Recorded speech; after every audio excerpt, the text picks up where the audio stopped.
Et donc, est-ce que vous voulez lire le texte maintenant? Vous le vouliez en tibétain ou pas? Ou après? On peut. Ah oui, un petit loom. Ouais, on va regarder ça. Alors, le Lung, non, je peux pas me permettre de donner une transmission orale Non, non, mais... parce que c'est pas, ce serait pas recommandé, ce serait pas approprié. mhm. Mais si vous pouvez recevoir cette transmission orale de la part de sa sainteté ou d'un grand maître, ce serait vraiment super. Ah ouais, ça c'est cool. Bien, ok, très bien. Donc, le titre, c'est Lojong Tsigema Shuso. Ouais, souvent, en tibétain, on dit Shuso, ça veut dire qu'il vit ici, qu'il demeure là. Ouais, comme si le texte était vivant, c'est magnifique. Et donc, Lojong, c'est la transformation de l'esprit. Tsik, c'est les strophes. Ye, 8. Ma, c'est pour donner une particule féminine. Comme le Lamrim Chenmo, Mhm. c'est féminin aussi. Souvent, les textes, les écritures sont, comme en français, écriture, c'est féminin en tibétain. Dani Semchen Tamchela, Yishin Norbu Lel Hape, Duncho, Drupe Sambaye, Tato Chebar Zimbarsho. Ouais, c'est la première strophe. Voilà, bravo. Ensuite, non, bravo à Geshe Langri Tangpa, c'est juste un magnifique texte. C'est du sucre d'orge, ce tibétain, qui a été composé en tibétain, ce qui n'est pas si... si, on trouve quand même beaucoup de textes écrits en tibétain, mais il y a beaucoup de traductions vers depuis le sanskrit vers le tibétain. Là, ça a été composé en tibétain. Quand su rang se dani kun le mentashin, shen la samba tabai, chotu cheba zimbacho. Voilà. Donc, l'explication, vous l'avez déjà. Parce qu'on on a fait jusqu'à la numéro 4. Chulangundu Rangula, Torchinyemon Kiemata, Daje Marun Jebena, Senda Gune Dovarsho, Rangi Niembe Senjenam, des fois c'est Senjeni dans certaines traductions, mais c'est pas très grave, moi je préfère Nam, ça veut dire tous. Rangi Niembe Senjenam, Dido Drabe Nentonse, Rinjentel dans Trepa Jinye Barkawa Chezincho. Et ensuite, c'est dans la Shengi Tado Kishego Lasso Miri Begyon Karang et Lambadangia Kashen la Piroual Show. Donc, ça doit être en dessous. Voilà. Ici. Très bien. Gyonka Rang et Lambadangia Kashen la Piroual Show. Ça, c'est très important, bien sûr, on va en parler. C'est comme ça, je crois que Geshe Chikawa a entendu ce verset-là et a dit, mais c'est magique, c'est magnifique. Donner la victoire aux autres et prendre les défaites sur soi. Et c'est là qu'on dit qu'il a composé le Lojong en 7 points après. Ok. Ensuite, c'est quand la dagi pentabe. Rewa chewa kanshigi. Shindu miri neji na shinyan dambar dawar sho. Ici. Là. Ensuite, dorna ngun dangyo payi pende manna que la mai ne n'andonga que sanwe dans la lambar sho. Sur Tonglen, on va en parler. Et ensuite, sur la sagesse. Deda kunken chögyeki tobe jime mabakshin. Chökun gyomar shepele. Shempe chenwa le dresho. Et des fois, ouais, des fois, c'est une autre version, mais c'est surtout celle-là que Venerable Rinpoche avait commentée à Annecy en 2013, quelque chose comme ça. OK. Et ça s'est à donner plusieurs fois la transmission, le commentaire, etc. C'est très, très précieux. Très bien, très bien, très bien. Donc, on va y revenir. On va revenir à ce qu'on a dit. On va revenir à ce que nous avons dit. Ah oui. OK. Donc, on a dit en effet qu'il était très important de se débarrasser de nos afflictions, parce que c'est ça qui nous fait du mal, bien sûr. Hein. Ce n'est pas nécessairement la situation en tant que telle, c'est comment est-ce qu'on la vit en réalité. Ouais, c'est comme l'hiver, vous allez entendre dès qu'il va faire un peu froid, vous allez entendre les journalistes à la télé qui vont dire il y a le froid et le froid ressenti. Non, chez nous en France, ils en parlent tous les ans. Ils disent il y a le froid réel avec le degré et le froid ressenti, comment est-ce que tu le ressens? C'est très personnel. Il y a des gens frileux, il y a des gens qui le sont moins. Donc, c'est très personnel. Donc, le degré en Celsius en tant que tel, c'est mesurable, c'est objectif, tout ça, mais le ressenti, le froid, c'est du ressenti. Donc, chacun est très, très individuel par rapport à ça. Mais pour les problèmes, les difficultés, c'est exactement le même principe. Ouais, si vous n'avez pas lu Plaidoyer pour le bonheur, je vous encourage. Je sais que toi, tu l'as lu pendant les vacances. Oui, c'est contradictoire. C'est le même livre. Donc, ce sont deux livres différents. Oui. Plaidoyer pour le bonheur, c'était le premier, je crois qu'il avait écrit. C'était en réaction à Pascal Bruckner, un philosophe pessimiste, qui disait, oui, on entend le Dalai Lama et des gens dire, oui, on peut être heureux, il faut être heureux et tout. Il a dit, non, non, c'est impossible d'être heureux. Et c'est à la suite que Mathieu Ricard a fait ce plaidoyer pour le bonheur, qui est magnifique, un très, très beau texte. Et justement, il y a un exemple là-dedans, enfin, il y en a plein, mais en particulier, celui qui m'a beaucoup marqué, c'est quand il est dans son ermitage au Népal et il y a la mousson. Donc, il pleut énormément, il y a de la boue, des flaques d'eau et tout. Et il y a des Occidentaux qui viennent assister à un enseignement, une retraite, je ne sais plus. Et il y a deux Occidentales, peut-être deux Anglaises, qui se suivent à 5 minutes l'une de l'autre. Il y a la première qui est là en train de ronchonner, il pleut partout et tout, elle a de la boue partout sur les godasses et elle n'en peut plus. Et 5 minutes après, une autre étudiante qui arrive et elle sifflote et elle sautille de flaque en flaque, etc. Et il dit c'est exactement une seule et même situation, mais deux façons de l'appréhender. J'ai trouvé ça génial. J'avais des amis à Salanches qui ont déménagé maintenant dans le sud, mais à l'époque, ils nous avaient dit qu'ils étaient partis à La Réunion, à l'île de La Réunion. Et elle a adoré au niveau de la géologie, tout ça, c'est magnifique. Lui, il a trouvé ça détestable. Il n'y a aucun bar à 6 heures du soir qui est ouvert. Il n'y a pas de plage, c'est des gros blocs de pierre qui sont ballottés par les vagues. Et donc, on avait l'impression qu'il y avait deux îles de La Réunion. Mais en fait, non, il n'y en a qu'une. Si vous regardez sur la carte, il n'y en a qu'une. Mais deux perspectives totalement différentes. Elle a adoré, lui, il a détesté. C'est magnifique, non? Donc, bien sûr, ça peut être pour deux personnes, ça peut être pour une seule et même personne, comme l'Inde pour moi, par exemple. Donc, c'est là où on peut se dire, on peut transformer son esprit. On peut transformer sa perspective. C'est faisable. C'est faisable. On ne dit pas que c'est facile, mais c'est faisable. Très bien. Euh, alors, comme tu es déjà sur le plaidoyer pour le bonheur, continue là-dessus. C'est pour ça. Euh, bon, tu peux lire dans n'importe quel ordre. Le plaidoyer pour le bonheur, elle est vite lue. Ouais, les deux sont très importants. Très, très utiles. Sa perspective.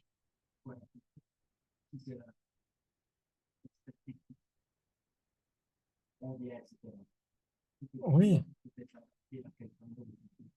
oui. Mais si tu vois, par exemple, tu es dans un état horrible, tu peux pas dire que ta perspective te convienne. Tu vois ce que je veux dire? Transformer sa perspective, ça veut dire passer d'une situation déplorable, difficile à vivre, à quelque chose de neutre jusqu'à quelque chose de plaisant. Et c'est en dépendance de notre perspective. C'est ça qu'il faut qu'on évoque aussi, ouais, cette perspective, cette attention inappropriée qu'on peut transformer par une attention appropriée. Qu'est-ce qu'on observe? Avec quelle information on est en contact? Ouais. Ça, si ça vous intéresse, bien sûr, j'en suis sûr. C'est la psychologie bouddhiste qui dit ça. Ouais, quand vous avez les 5 facteurs mentaux, ça, on en a parlé plein de fois. Donc, je suis sûr que ce ne sont que des révisions pour vous. Les 5 facteurs mentaux omniprésents. Il y a l'intention. Il y a l'intention, et l'intention. Le Voilà. contact.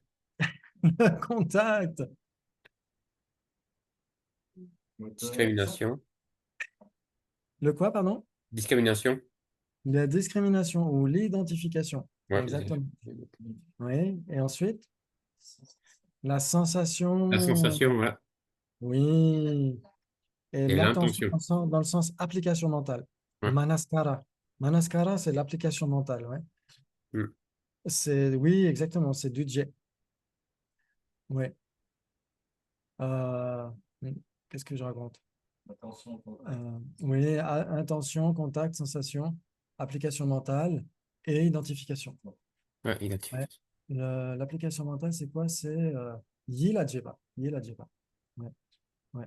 L'identification et la sensation, c'est les mêmes que les facteurs. Que les agrégats. Que les agrégats. Exactement. Tout à fait. Si vous connaissez les agrégats, vous connaissez déjà 2 facteurs mentaux omniprésents. Voilà. Très bien, ok.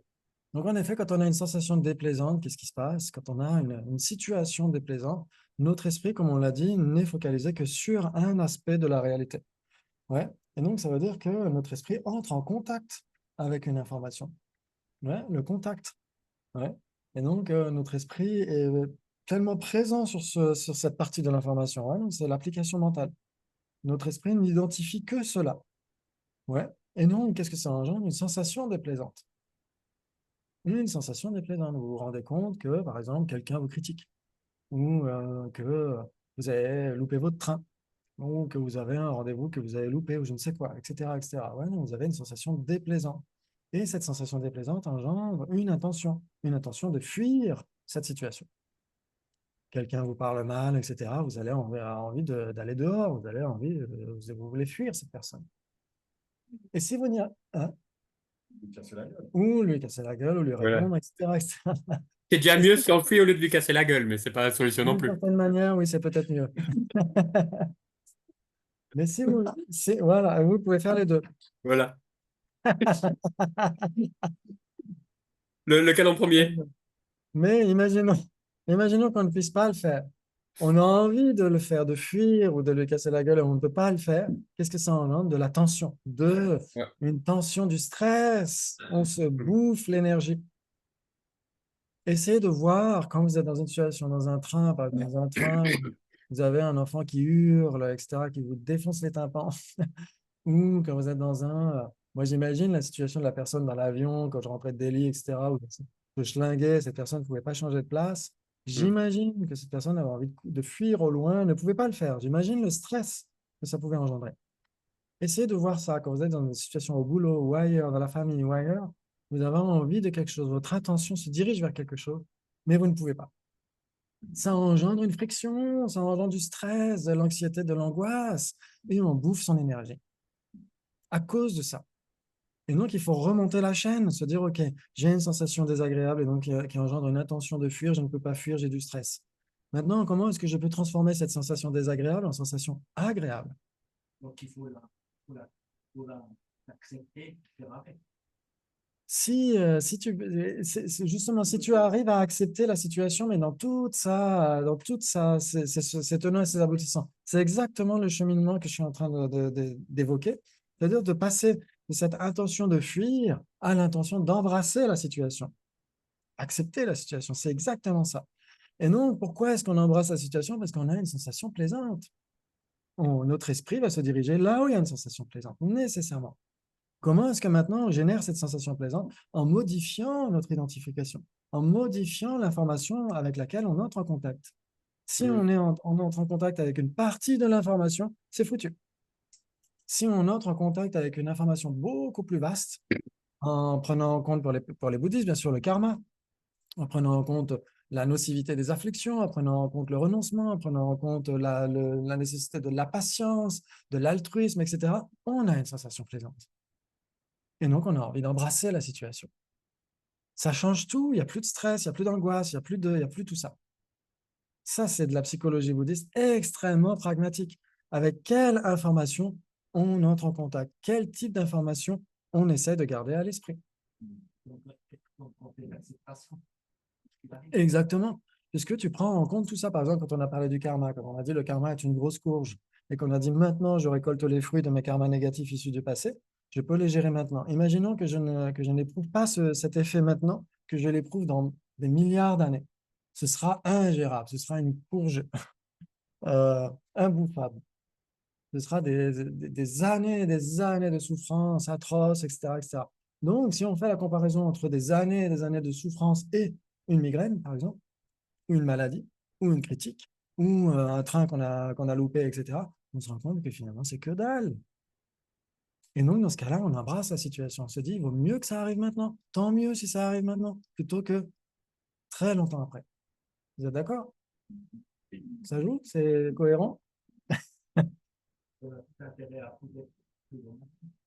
Alors, idéalement, c'est de purifier avant.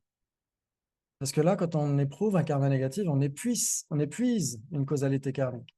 Là, on épuise une graine. Mais idéalement, c'est de ne pas avoir à souffrir. Donc, idéalement, c'est de purifier les graines malsaines avant qu'elles n'aient le temps de germer. C'est ça qui est plus malin d'une certaine manière, non? J'imagine. Ok. Et donc, si on se dit, si on n'a pas eu le loisir de purifier une graine karmique malsaine et que malgré tout, elle germe maintenant, on peut se dire, c'est cool, et au mieux que ce soit maintenant. C'est gérable, c'est magnifique. Donc, ça signifie que, par exemple, si chaque matin on se lève et on met en place les 4 heures de position, ça nous fait une journée entière de purification. Si tu Ouais. arrives dans des actes vertueux, des pensées, des paroles vertueuses, chaque jour, tu peux utiliser une journée entière pour purifier. Tu peux faire ça. Tu peux en effet faire ça. Tu peux te souvenir d'une négativité que tu aurais pu commettre par le passé, etc. Et te dire, OK, aujourd'hui, toutes les vertus que je vais accumuler, c'est pour réparer cet acte négatif. Parce qu'en tant que tel, si elles ne sont pas dédiées pour ça, elles ne vont pas servir nécessairement à purifier ça. Donc, ça peut être utile de ce point de vue-là. Ou faire des tours de stupa, ou tu vois, faire des prosternations, ou aider une association, ou etc. Ou faire ton job, tout simplement. Exactement. Oui. Oui.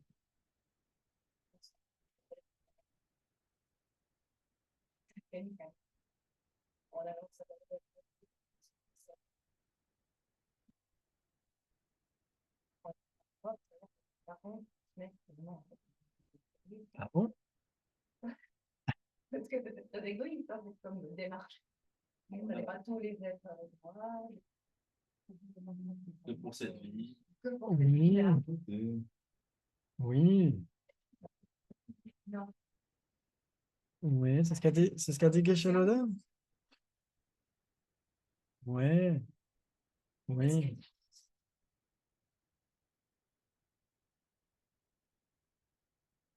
On pratique le dharma.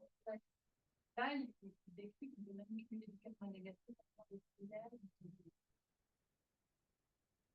Mm.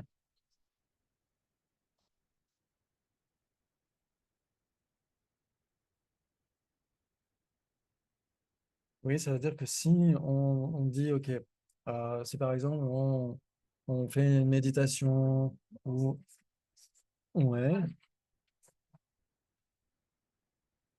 ouais. Parce que si c'est pour être, par exemple, je sais pas, un acte vertueux, etc., on fait des offrandes à l'hôtel, on médite ou je ne sais quoi, et qu'on se dit, ah, pourvu que les gens me reconnaissent grâce à ça, pourvu que, dans ce cas-là, c'est uniquement pour cette existence en effet, et dans ce cas-là, c'est bien dédié avec ça à l'esprit. Mais si on se fait une balade parce qu'on a besoin de se reposer, parce qu'on a besoin de faire une pause, parce qu'on a besoin de profiter, etc., alors bien sûr, c'est encore mieux quand on fait une balade avec une motivation altruiste, avec bodhicitta. Mais est-ce que c'est nécessairement un acte négatif? On pourrait débattre. Mais Simplement, lui disait que c'était samsarique. C'est ça. Il disait c'est oui, samsarique, donc tout ce qui est samsarique. tout à fait, mais le karma contaminé ne veut pas nécessairement dire karma négatif. Attention. Ça veut dire que Ouais. ça veut dire que tu ne peux pas ton droit à être bien, même pour toi, parce que l'année prochaine, elle peut prendre la vie maintenant. Et on a des ceux qui favorisent pour moi, c'est positivement, c'est bien et difficile. Ouais. Parce que ce que dit Lama Sopa Rinpoche, c'est qu'il dit tant qu'il n'avait pas trouvé ce livre dans la grotte de Laudo, il était persuadé de pratiquer le dharma, mais en fait, il pratiquait le dharma mondain. Donc, parce que c'était pour avoir plus de plaisir, ou pratiquer pour avoir une place de parking libre, ou pratiquer, ou pour passer un bon moment, ou etc., etc. Mais dans ce cas-là, ouais, ça dépend. Moi, je pense vraiment que ça dépend de la motivation. Si on se fait une balade simplement parce qu'on a du temps et qu'on a envie de se poser un petit peu, de profiter un petit peu de la vue et tout, même si c'est quand même mieux d'avoir une attitude de bodhicitta, c'est-à-dire je vais le faire pour visualiser que je suis dans une terre pure, pour aider tous les êtres qui sont dans la souffrance, c'est encore mieux, c'est magnifique. Mais même si on ne le fait pas, ouais, non, parce qu'après, oui, oui, c'est pour ça que ça pourrait paraître, oui, voilà, je pense pas, hein. Ah, tout à fait, tout à fait. Développer la communauté. Oui, Tu prends tous les adeptes, par exemple. par exemple, c'est moi. Oui. Chez Chéra m'avait dit la même chose, parce que je me disais, ah, non, c'était le premier côté de Val-de-Bagne. Et puis, on a choisi quelqu'un qui pouvait, je sais pas, moi, je me réjouis dans ma prochaine vie pour trouver un peu plus pour la communauté. Il m'a dit, c'est mieux que tu te réjouisses de pouvoir à nouveau marcher, parce qu'en marchant, tu arrives mieux à te concentrer, puis à être dans une motivation.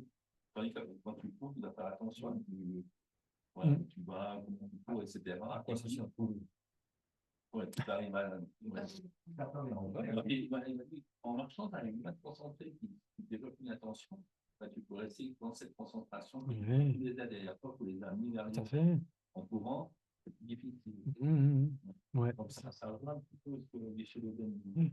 Ouais, ouais. Ah oui, mais ça sert à quoi? Oui. Ah ouais, oui, on peut de plus cette vie, parce que de toute façon, un cadre. Si ça te plaît. Mais oui, bien sûr qu'il n'y a pas le droit. Bien sûr, tu as le droit. C'est juste de prendre quelqu'un avec toi. C'est sûr que c'est beaucoup plus beau. Voilà.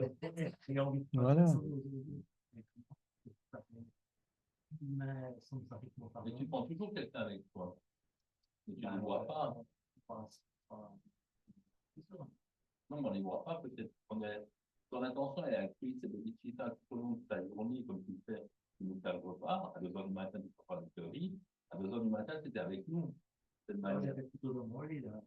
Ah, tu as dit que tu avais théorie. Oui, d'accord. Mais tu l'as fait pour plus théorie. Ah. C'était dans la matin.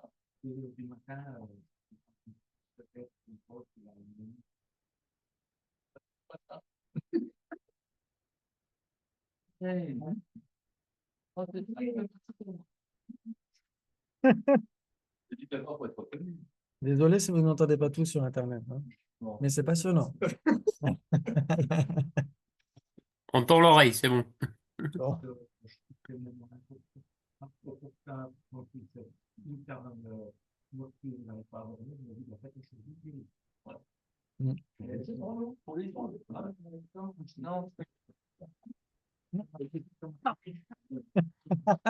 C'est bon quand même. C'est bon quand même. Ouais, exactement. Alors, pour en revenir à ce qu'on est en train de dire, est-ce que c'est mal de vouloir faire une pause? Est-ce que c'est mal de se balader, de profiter d'un après-midi au soleil, etc., etc.? Je pense pas. Après, c'est mieux, c'est sûr, c'est beaucoup plus beau de visualiser tous les êtres autour de nous et de réciter des mantras ou des prières quand on est en train de se balader. C'est encore plus beau. C'est encore plus inspirant. Moi, je garderai toujours à l'esprit cette boucle de Vajrasattva au-dessus de Luan, qui est magnifique. On passe aussi sur le plateau au-dessus, parce que en un mala de Vajrasattva, on fait toute la boucle. Et je garderai toujours dans mon cœur cette magnifique retraite. Mais parce que c'est pas juste se balader et faire du sport, etc., et profiter de la vue, c'est aussi parce qu'on englobe tous les êtres. Là, c'est beau, c'est très beau. Mais ça ne veut pas, je ne suis pas sûr que ce soit nécessairement un karma négatif si c'est vraiment dédié pour le bonheur de cette vie, pour dire aux autres, ah, regardez, comme j'ai des jambes musclées, etc., pour exhiber ses cuisses musclées parce qu'on a fait du sport, etc. Oui, j'imagine que c'est très égocentrique. Mais vouloir du bonheur, vouloir de la paix, etc., c'est pas égocentrique. Si on veut du bonheur, de la paix uniquement nous-mêmes au détriment des autres, là, ça devient malsain. Surtout quand on pratique dans le Mahayana. Mais vouloir le bonheur, etc., c'est pas égocentrique. Vouloir faire une pause, C'est une façon. aussi, bien sûr. Ouais. Lequel? Comment pratiquer le dharma? Oui, parce que quand on avait parlé de tourner son esprit vers le dharma, je m'étais appuyé uniquement sur ce livre-là. Oui. Oui.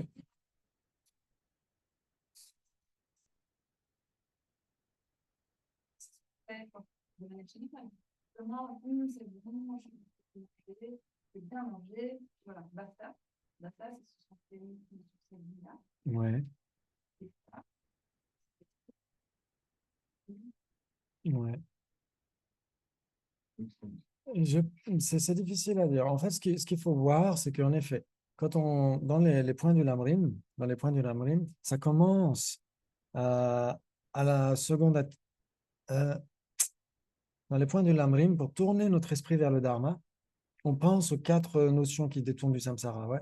On pense à la pression extension humaine, à la mort et à la permanence, le karma et les défauts du samsara. Et là, notre esprit se tourne vers le dharma, ça veut dire qu'on commence à penser aux existences à venir. Ça, c'est le premier point de l'Amrim. Ouais. C'est la première attitude de l'Amrim, ça veut dire considérer les existences à venir comme plus importantes.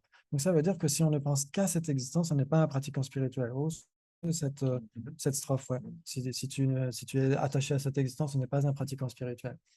Est-ce que si on a une activité qui n'est pas associée à bodhicitta, est-ce que c'est nécessairement tourné vers cette existence-là? Moi, je pense que c'est plutôt une motivation indéterminée. Il y a plus de risques de créer du karma négatif. Oui, il y a plus de risques. Il y a plus de risques. On pourrait parler comme plus de on crée, c'est Il y a plus de risques. Je pense que le fait de ne pas développer bodhicitta, est-ce que ça veut nécessairement dire qu'on accumule des karmas négatifs? Je ne pense pas. Parce que, par exemple, alors contaminer, il faudrait vérifier. Oui, il faudrait vérifier. Est-ce que vous l'avez en anglais, je crois, plus comment pratiquer le dharma. Oui, parce que si on dit que dès l'instant, il n'y a pas bodhicitta, c'est des karmas négatifs, assurément, ça veut dire que les pratiquants du véhicule fondamental n'accumulent que des karmas négatifs. Ouais. Donc, c'est là où ça poserait question. Si on dit oui, c'est que pour cette existence, c'est pour être reconnu, pour avoir une position sociale, pour avoir un entourage, des possessions, etc., là, c'est malsain. Là, c'est négatif. C'est contaminé et négatif. Mais si c'est juste comme ça, sans une motivation très particulière, sans nécessairement dire, OK, c'est pour cette vie, mais c'est simplement parce qu'on a besoin de faire une pause, je ne suis pas sûr. Après, si tu penses que c'est négatif, tu peux le purifier. Tu peux te dire, OK, j'ai accumulé quelque chose de malsain parce que je suis allé me balader en montagne sans penser à bodhicitta, etc. Dans ce cas-là, si tu penses que c'est malsain, tu peux toujours te dire, au cas où, il vaut mieux le purifier. Au cas où. Ouais. Mais en effet, je vois très bien ce que dit la Masopanavotia dès l'instant où c'est tourné vers les 8 préoccupations mondaines. Ouais, comment est-ce que les autres vont me reconnaître? Comment est-ce que je vais avoir des biens grâce à ça en disant, oh, regardez comme je médite, oh, regardez comme je pratique bien, etc. Dans ce cas-là, c'est pas du tout.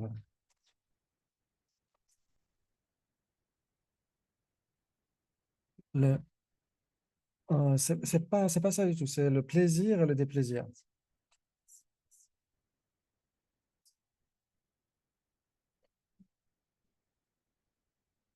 Ouais, ça dépend. Ouais, ouais, le confort, le plaisir, le déplaisir. Mm.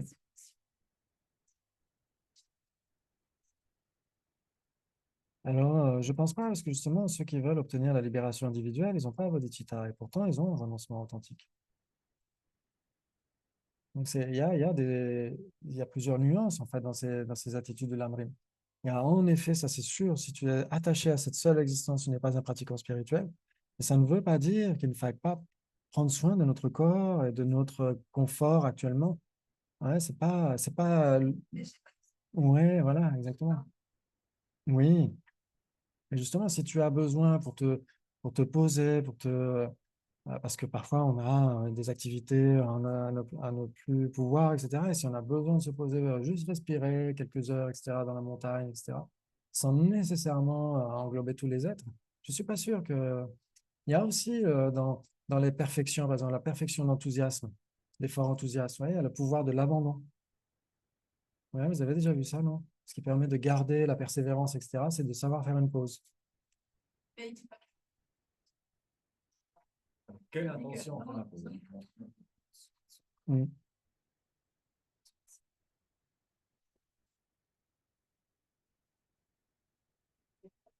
Parce que c'est un véhicule qui permet de vivre le dharma, Mm. de cheminer jusqu'à l'éveil et d'être bénéfique utilitaire. Mm. Donc, avec cette motivation-là, manger, boire, se reposer, dormir, Faire des balades. les dents, faire de la randonnée, faire une pause, voilà. Mais vraiment avec cette motivation. Ouais. Là, on est dans du dharma. Moi, c'est pas moi qui le dis. Ouais. Ouais. Il faudra retrouver la citation, exactement. Parce qu'en fait, de ce point de vue-là, on omettrait les deux autres points du Lamrim. Ouais, le fait de penser d'abord aux existences à venir et le fait de vouloir obtenir la libération individuelle.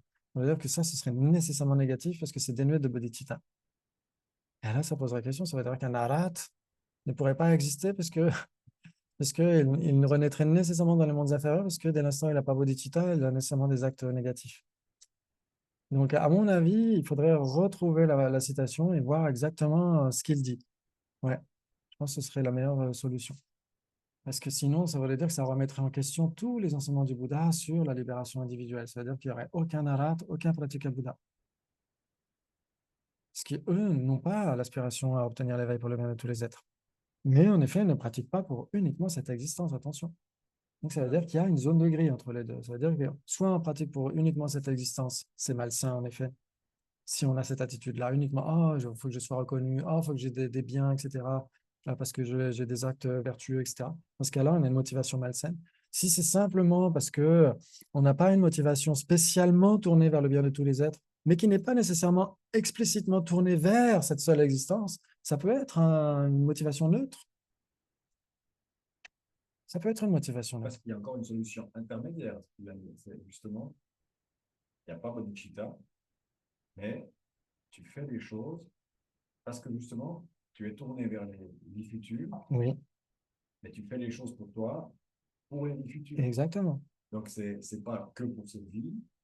Tu vois ce que je veux Mais dire? c'est pour pas les forcément. exactement. Mais donc, par exemple, justement, se reposer parce que tu es conscient que ce corps, tu as besoin de repos pour pouvoir mieux étudier après, mieux avancer dans la vie, Mm. pour les vies futures. Mm. Mais il n'y a pas bodhicitta là. Ouais. Et puis, mais par contre, tu es conscient de ce que tu fais, c'est pas pour maintenant. Oui. Oui, tout à fait. C'est pour ça que si tu te balades, moi c'est ce que j'ai compris de chez Donin, si tu te balades en montagne, tu peux prendre tous les gens avec, ça c'est bodhicitta, c'est super beau, mais tu peux déjà te dire, là maintenant je vais péter, si j'ai besoin d'aller me balader en montagne pour pouvoir me ressourcer, pour pouvoir continuer à étudier, à être bien avec les autres et tout ça. Mm. Il n'y a pas la bodhicitta, hein, mais par contre, tu as conscience, tu ne vas pas juste je vais faire mon 4000 là, parce que là j'ai dit l'année passée, je vais faire mon 4000, je vais faire mon 4000, puis c'est tout. Mm. C'est pas la Ouais, même chose de nouveau. tout à fait. Mais là, j'ai l'impression que c'est peut-être ça la petite nuance entre ce que Lama Zopa dit et Geshe Loden. Enfin, Oui, il y a c'est des... quand même cette intention de pourquoi on mange. D'ailleurs, la petite phrase qu'il disait aussi avant de manger, Organisme. pour tous les organismes, et aussi on mange pour nourrir cet organisme, pour qu'il puisse continuer à œuvrer, à être un pôle dharma. Si Oui, oui, dans ce cas-là, c'est avec c'est bodhicitta. comme ça, c'est super important ça. On ne mange pas parce que c'est super bon, parce que Philippe nous fait. Non, on mange juste pour nourrir notre organisme. Tant mieux si c'est bon. Tant mieux, si c'est bon. Et ça, oui, ça c'est une C'est pas la même chose. Oui, non, non, tout à fait. Donc c'est pour ça qu'il y a plusieurs façons d'envisager. Maria, tu avais une question, tu levais la main.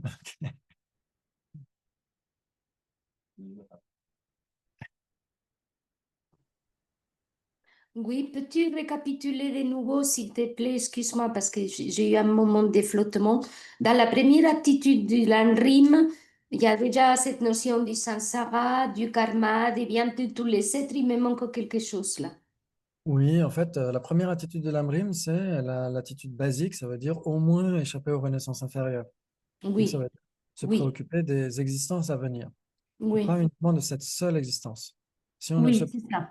que de cette seule existence au détriment des existences à venir, dans ce cas-là, c'est même pas une pratique spirituelle du point de vue bouddhiste. Ouais, Oui, c'est ça. oui, oui. Après, si on pratique avec une motivation vaste en se disant oui, les existences à venir sont plus importantes, en effet, il n'empêche que j'ai besoin malgré tout actuellement de prendre soin de mon corps, de prendre soin de ma santé, etc. C'est pas mal ça. Ouais, parce qu'on considère les existences à venir comme plus importantes, sans considérer cette existence comme totalement dénuée d'importance. Au contraire, elle est très importante. Mais ce n'est pas la plus importante, parce qu'elle est toute seule. Ouais. Donc la première attitude de l'Amrim, c'est considérer les existences à venir comme plus importantes que celle-ci. Même si c'est que tourné vers nous, ça peut être totalement dénué de bodhicitta, c'est-à-dire pourvu que j'échappe, moi tout seul, aux renaissances inférieures. On pourrait se dire, du point de vue mahayaniste, c'est extrêmement égocentrique. Mais en réalité, tout le monde recherche le bonheur. Rechercher le bonheur n'est pas égocentrique. Si c'est au détriment des autres, là, ça devient égocentrique. Ouais. Ensuite, la seconde attitude de l'Amrim, c'est OK, les existences à venir, oui, c'est bien, si c'est positif, si c'est vertueux, si c'est dans le haut du panier, malgré tout, ça reste associé à la souffrance. Et donc, on veut échapper à toutes les renaissances samsariques. Ça, c'est le véritable renoncement. Et uniquement pour soi-même, là encore. Là encore, il n'y a pas bodhicitta. D'ailleurs, tous les arabes du véhicule fondamental ont cette motivation de libération individuelle. Puissais-je à moi, obtenir le nirvana, la cessation définitive de la souffrance et de ses causes. Ça, c'est la seconde attitude du Lamrim. Et elle n'est pas malsaine. Elle est malsaine pour les bodhisattvas. Mais en général, elle n'est pas malsaine. Ouais, pour les bodhisattvas, c'est extrêmement malsain de rechercher sa propre libération individuelle, ça c'est sûr. Mais si on met de côté le Mahayana, pourquoi ce serait malsain de rechercher le bonheur, etc. Pour les Mahayanistes, c'est malsain de rechercher sa propre libération au détriment de celle des autres. Donc ça dépend toujours du contexte, en effet. Ouais. Après, on peut toujours, oui, si on se dit que qu'on a eu une motivation indéterminée, on peut se dire, OK, bah, si j'ai eu une balade sympa, etc., que ça m'a permis de me poser, on peut à nouveau peut-être, si on se dit, s'il y a quelques mérites au fait d'avoir pris soin de ma santé, etc., puissais-je dédier ces mérites aux êtres, on peut toujours a posteriori, pourquoi pas? Pourquoi pas? Et c'est encore mieux, ouais. Mm. Ouais, ouais, exactement. Oui, exactement. Alors c'est vrai, quand on est tout seul, c'est plus pratique. On peut réciter des mantras, on peut penser à des prières, etc. C'est plus facile. Personne nous entend, on est tranquille. Quand on est avec des gens en balade, là, c'est mieux de cultiver la motivation avant. Parce que sinon, après, on va discuter, on va parler d'autres choses, c'est sûr. Exactement. Ouais, ouais, ouais. Quoi? Ouais, c'est juste, c'est les habitudes. Mm. Ouais, ouais, moi, ça m'arrive de faire de.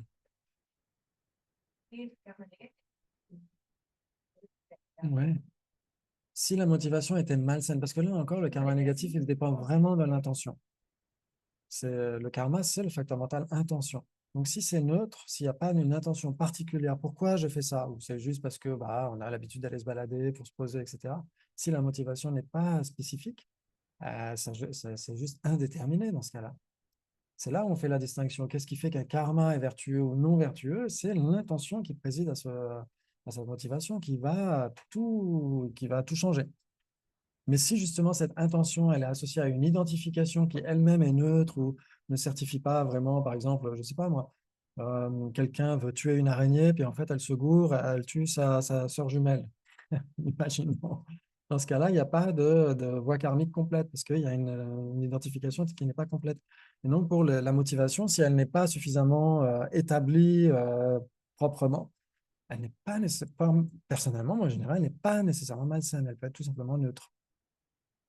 Donc, c'est une perte de temps, c'est forcément, si on oublie d'ajouter bodhicitta, etc., alors qu'on aurait pu le faire, on aurait pu faire une pierre deux coups, faire un peu de sport, se balader et en plus développer des mérites. Donc, c'est dommage de ne pas le faire. Mais est-ce que ça engendre nécessairement une karma négative? Il faudrait discuter de ça, on va approfondir la question. Ensuite, on a une énorme de pression en se posant des questions.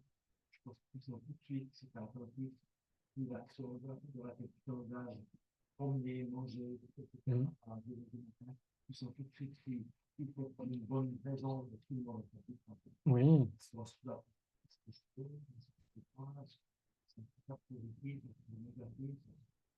Ouais, ça peut être flou. Par exemple, moi, ça m'arrive, après 2 heures de traduction, ça m'arrive de me dire, je vais faire une balade en vélo, je vais aller en bord de Loire, ça va me faire du bien, ça va me faire respirer un peu. Et j'oublie souvent de développer bodhicitta. Des fois, ça me rappelle, j'essaie de m'en souvenir, de me dire, bah, puisse ceci être utile à tous les êtres. Mais des fois, c'est juste parce que j'ai besoin de prendre l'air après 2 heures de traduction, tout simplement. Est-ce que tu réfléchis 10 heures avant d'aller sur ton vélo? Ah non, non, c'est automatique. J'y pense même avant que la traduction soit finie. Je regarde pas la fenêtre si le temps est bon.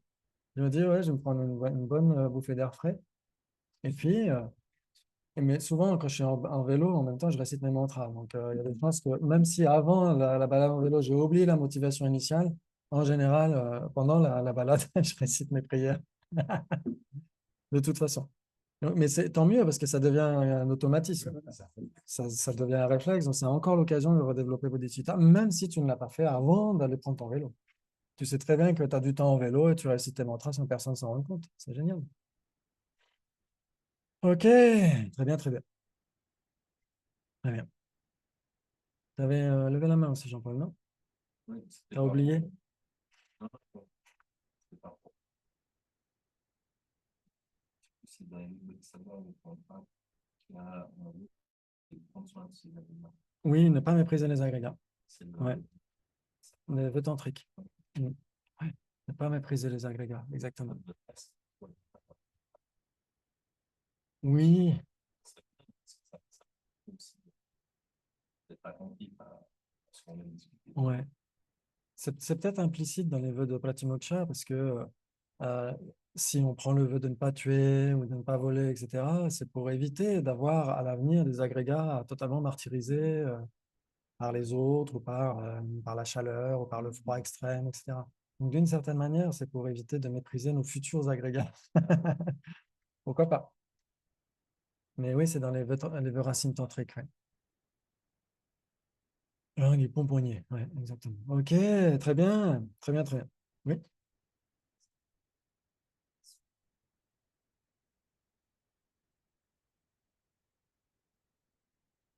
Ouais. Ah, les pénitents. Ouais. Est-ce que les bénédictions, est-ce que vous avez une idée sur Internet? Allez-y, répondez. Je vais répéter. Quelle était la question? Est-ce que, est-ce que les bénédictions de nos maîtres ont un pouvoir de purification sur nos graines? De purification ou un pouvoir en général? En général, ouais, Je ouais. dirais que oui, hein. Ah, oui, oui, pourquoi? Parce, parce que avec leur réalisation déjà eux, Oui, qui, on va dire, qui, en quelque sorte, ils œuvrent aussi pour nous. oui. Je dirais que nous, on reçoit en quelque part un retour de ça. Je sais pas comment Ouais. le mettre en mots, mais tu le mettrais mieux en mots que moi, mais Réponds à la question. C'est c'est un peu compliqué. cette idée-là. C'est compliqué parce que oui, je me souviens plusieurs fois, Venerable Geshe Gensen Ananda a, a plaisanté en disant oui, il y a des gens qui demandent à leur maître, qui font n'importe quoi toute leur existence, qui ont des graines karmiques malsaines et qui demandent à leur maître de faire Pora à leur place, etc. Et ça y est, hop, le maître les envoie à Sukhavati. Donc oui, ça me faisait rire. Mais Bon, pas à ce niveau-là non plus, mais c'est vrai que faut quand même garder une certaine moralité, mais Oui, exactement. faut quand Exactement, c'est même. comme quand il plaisante, quand il dit oui, les gens font parfois n'importe quoi toute la journée, puis le soir, ils font des tormas, ils font des offrandes de tormas au protecteur Hein, pour protéger, etc. Donc, c'est pas très cohérent.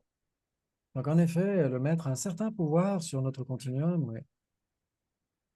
Oui, mais il peut pas tout faire. Sinon, hein, ce serait magique.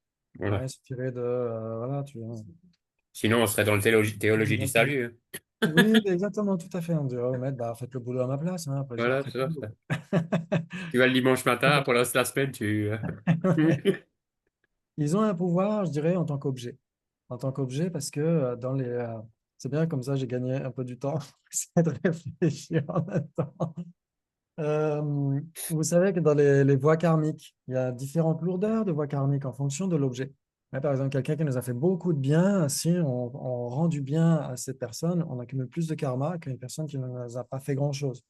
Et on accumule un karma très lourd de faire du mal à quelqu'un qui nous a fait beaucoup de bien. Ouais.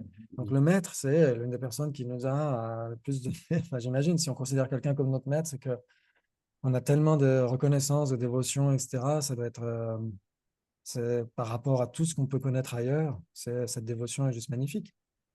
Et donc, en effet, si on accumule quelque chose de malsain vis-à-vis de notre maître, c'est extrêmement noir. C'est vrai que c'est plus noir que à écraser une araignée, par exemple. Ouais, si on écrase notre maître, c'est horrible. Ouais, c'est très, très noir parce qu'il nous a accordé tellement de bienfaits, parfois jusqu'à reconnaître la nature de l'esprit, etc., jusqu'à recevoir les graines des initiations, etc. C'est juste magnifique. Et quand on fait des offrandes à notre maître, c'est beaucoup plus lourd comme vertu, beaucoup plus puissant que faire une offrande à un chien, etc., etc. Donc, en effet, à ce titre-là, en tant qu'objet d'un acte, il peut agir sur nos graines. Ouais. Mais lui-même, tu vois, en tant qu'objet de dévotion, quand tu fais une visualisation, etc., tu pratiques le yoga de la déité, que tu visualises que cette déité est une même essence avec ton maître, c'est beaucoup plus puissant. Donc, les graines karmiques sont beaucoup plus belles, beaucoup plus brillantes, beaucoup mieux formées, j'imagine. Donc, à ce titre-là, je dirais, en tant qu'objet de notre esprit, il joue sur nos graines. Mais après, par rapport à ces bénédictions, est-ce que ces bénédictions peuvent... J'ai vu une fois, oui, je me souviens, on était à Jebung Losseling, ça devait être en 2008. Il y a un petit monastère, Nyingmapa, qui est pas très loin de Jebung Losseling. Et il y a un purba magnifique, un poignard rituel qui avait appartenu à Guru Rinpoche, qui est derrière Daniel. Et, euh, l'abbé du monastère, il nous le pose sur la tête. Donc c'est très très lourd. Et il dit, toutes vos accumulations négatives issues du passé sont éliminées. Et là, tu as un ressenti incroyable de ressentir le purba de Guru Rinpoche. Et après, il y a d'autres reliques aussi de grands maîtres qui posent sur la tête et tous tes karmas sont épuisés, etc. Ça, c'est magnifique. Mais après, est-ce qu'on n'a plus du tout de graines karmiques pour autant? Est-ce qu'on n'en accumule pas pour autant le jour d'après ou le soir même? Ça, ouais, ça fait un peu magique, ouais, dire, OK, tu n'as plus de graines karmiques issues du passé. Mais le ressenti que tu as quand on te dit tu te sens plus léger. Mais est-ce que c'est vraiment le cas ou est-ce que c'est de la superstition? Je sais pas. Je sais pas. Moi, j'ai tendance à penser qu'on peut en effet vraiment tout purifier, mais après, on va accumuler de nouvelles négativités, forcément, si on va se balader tout seul dans la nature.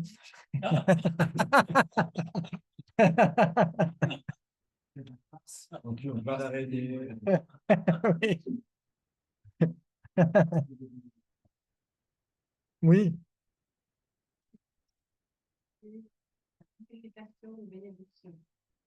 Alors, bénédiction, ça veut dire placer plus haut. Adhisthana en sanskrit. Adhisthana, adi, ça veut dire au-dessus. Sthana, ça veut dire poser.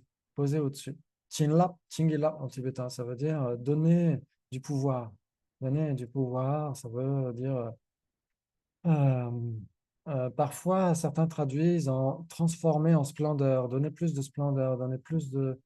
Et Venerable Geshe Gensen disait, oui, c'est donner du pouvoir. C'est un peu comme une initiation, qui est une transmission de pouvoir, c'est un peu le même principe. Donc ça, c'est une bénédiction. Ensuite, la purification, purifier, ça veut dire quoi? Hein, ça veut dire quoi? Nettoyer, balayer. Ça, ça enlever ce qui est sale. Exactement. Donc purifier, ça veut dire éliminer le potentiel négatif de nos graines malsaines avant qu'elles aient le temps de germer.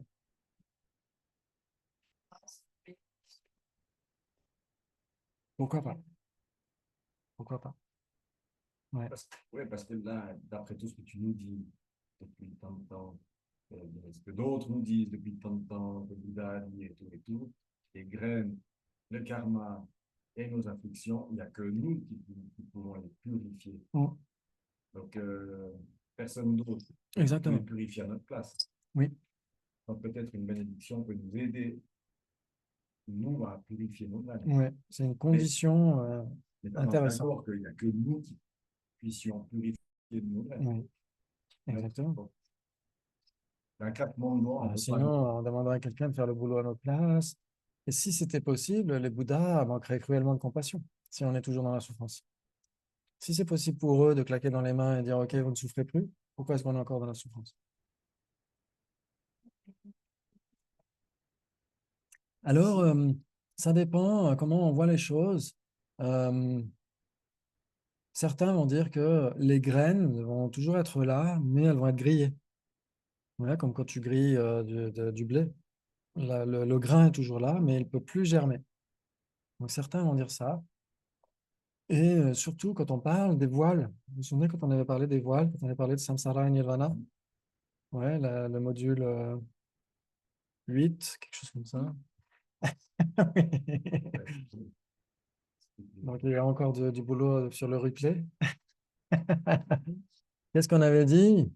On avait dit que les graines des afflictions, quand elles sont grillées, elles deviennent des empreintes. Donc ça veut dire qu'elles sont toujours là, mais elles ne peuvent plus germer. Elles sont là, elles fonctionnent autrement, elles empêchent l'éveil, mais elles ne peuvent plus générer de nouvelles afflictions. Ouais, c'est comme ça qu'on fait la différence entre sabun et bakchak, ouais, les graines et les empreintes. Oui, exactement. C'est quoi? Les voiles et les empreintes, c'est pas la même chose. Par exemple, si on parle des voiles afflictifs, les empreintes ou les graines des afflictions, ça fait partie du voile afflictif. Mais si c'est un voile afflictif, c'est pas nécessairement une graine, ça peut être une affliction elle-même. Une affliction elle-même n'est pas une graine. Ouais. Et si on parle du voile cognitif, les empreintes et le voile cognitif, on pourrait dire pourquoi pas, c'est la même chose. C'est le voile à l'omniscience. Oui. Qui est l'élimination des empreintes.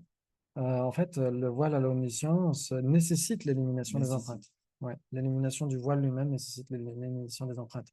D'ailleurs, qu'une fois qu'on a enlevé l'ail dans la boîte, il faut enlever l'odeur de l'ail dans la boîte, tout simplement. Si on a éliminé les afflictions, il faut encore éliminer les rémanences qui traînent dans notre esprit. C'est de ça qu'il s'agit. OK. Et donc, en effet, on peut purifier des graines, etc. Après, pour les graines karmiques, je ne sais pas comment ça fonctionne parce que il semble, d'après sa sainteté Dalai Lama, que les Arhats n'ont plus de graines karmiques malsaines. Il dit que les Aryas commencent à éliminer les graines karmiques malsaines. Ouais. Mais ils ont toujours des graines karmiques saines. Donc, seul un Bouddha n'a plus du tout de graines karmiques. Donc, c'est peut-être là où il y a quelque chose de spécifique qui se passe dans l'esprit d'un éveillé. Ouais. OK, on fait une petite pause. 5 minutes? 7? Les OK. graines grillées, là, donc les empreintes, c'était à quel niveau? C'était afflictif ou cognitif? Alors, quand on parle du voile afflictif, le voile afflictif, il est constitué par les afflictions, Ouais. ouais, les émotions Ouais. malsaines et Voilà. leurs graines. Et leurs graines, ouais. Ouais. Et Venerable Damdul, lui, rajoute les karmas contaminés et leurs graines aussi. Mais en Ouais. général, c'est surtout les afflictions et leurs graines. C'est ça le voile afflictif. Une Ouais. fois que les graines sont grillées, elles sont sous forme d'empreintes. Ah, ok, Et donc c'est là, au niveau afflictif alors. là, c'est plus du voile afflictif, c'est du voile cognitif. Ah, ça devient du cognitif. Ouais, exactement. Ok, Très ça passe du bien. cognitif. Ok, et c'est ce que je me Bon. disais. Bravo, Ouais. magnifique. On pourrait dire Oui. une empreinte. Si on distingue graine et empreinte, on pourrait dire graine, c'est une empreinte active et une Ouais. empreinte, c'est une graine inactive. Ouais, Mhm. Ok. Ah, force, ça vient tout seul. tout seul. Exactement. Ok. Je vais répéter sans trembler des genoux. Les empreintes sont des graines inactives et les graines sont des empreintes actives. Besoin d'une pause. Ouais. OK. Voilà, À va tout de digérer suite. ça. Dans 7 minutes. Avec quelle intention? Attention, faites attention, hein. Attention, il faut pas aller se balader, il faut surtout pas marcher sur un fourmi non plus. Ok, on va essayer. À Voilà. tout de suite. In progress. Allez, on progresse. On progresse. On est là, on est là.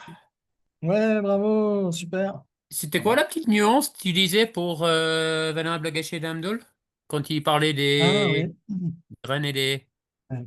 Par exemple, tu suis des fois les cours avec Enla, ça Oui, t'arrive? oui, bah oui, Ensemble, hein. oui, oui, j'ai tout Tu le sais, temps, au tout le temps début, dessus. Ouais. au début des pratiques, juste au tout début, quand il y a marqué la pratique consiste en 3 parties, etc. Et ensuite, Ouais, quel est l'objectif? C'est de révéler cette nature de Bouddha en éliminant les ouais, 2 voiles. Et ouais. entre parenthèses, c'est là où il y a marqué le voile afflictif qui consiste en les afflictions de leurs graines, les karmas contaminés et leurs graines, etc. Ah oui, ça, oui, oui, ok, là, ouais. Non, Mais en général, dans je la comprends, plupart ouais, des textes, c'est ok, juste les afflictions et leurs graines. Très bien. ok, Impeccable. ouais, ok. Ah, ça, c'était... ouais, j'avais compris, mais j'étais pas sûr. Bravo. Très bien.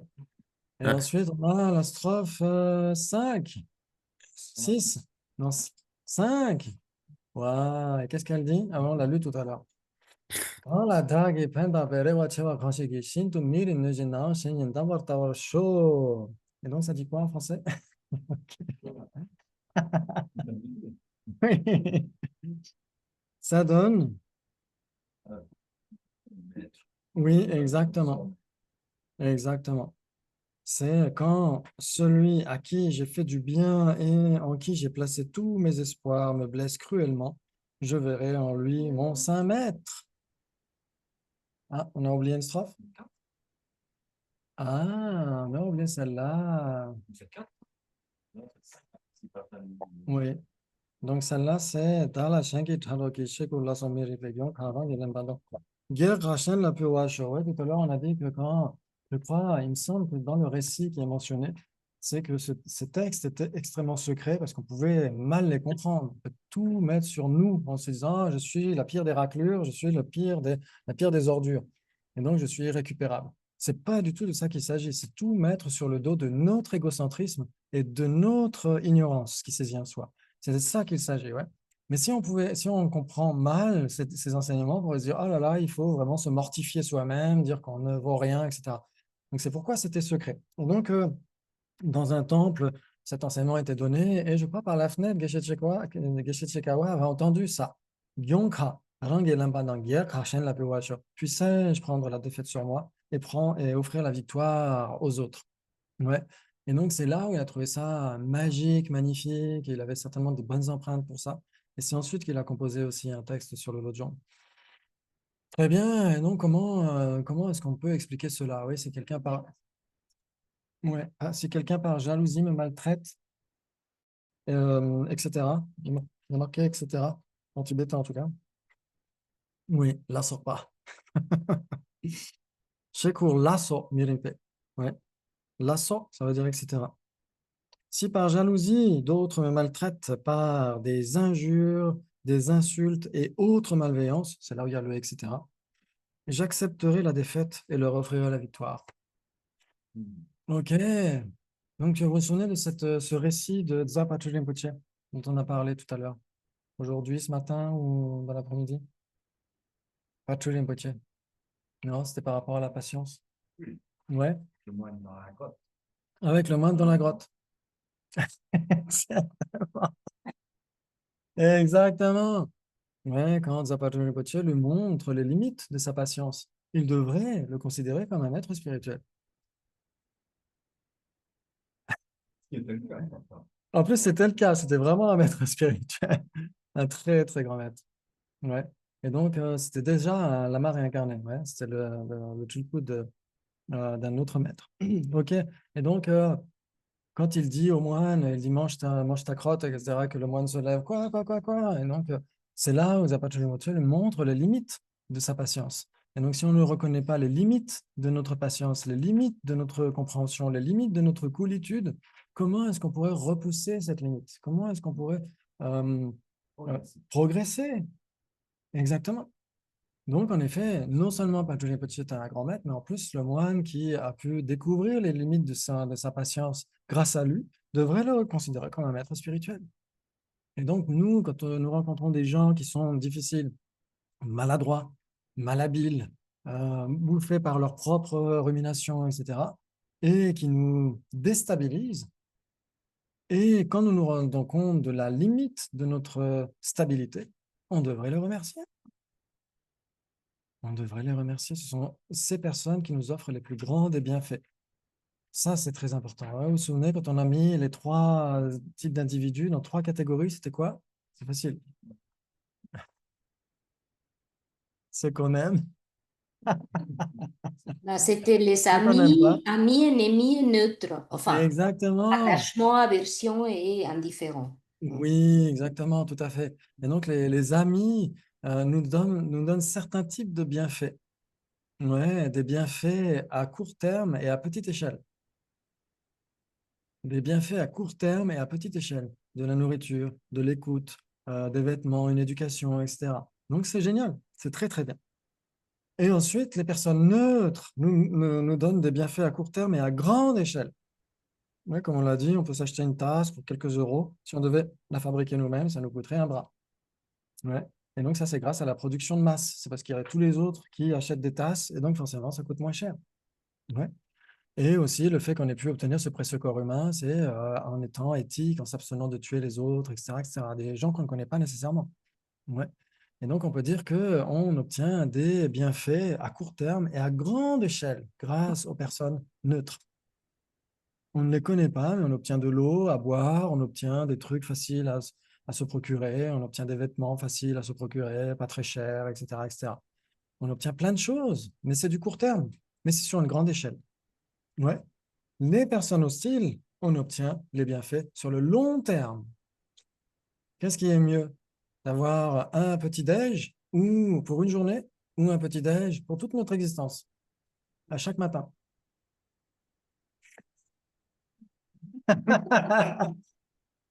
Osez répondre. Ouais, il vaut mieux avoir du bonheur pour une journée ou du bonheur pour tous les jours de notre existence. Pour tous les jours de notre existence, c'est le long terme qui prime. Donc, entre des bonheurs à court terme et le bonheur à long terme de l'éveil, qu'est-ce qui est le mieux? Le bonheur de l'éveil à long terme. Donc, les personnes les plus difficiles nous octroient ce bonheur à long terme, nous permettent de faire un check-up intérieur. Où est-ce qu'on en est par rapport à notre pratique? Et donc, on peut repousser les limites, repousser cette zone de confort et obtenir une résilience stable et définitive, celle de l'éveil.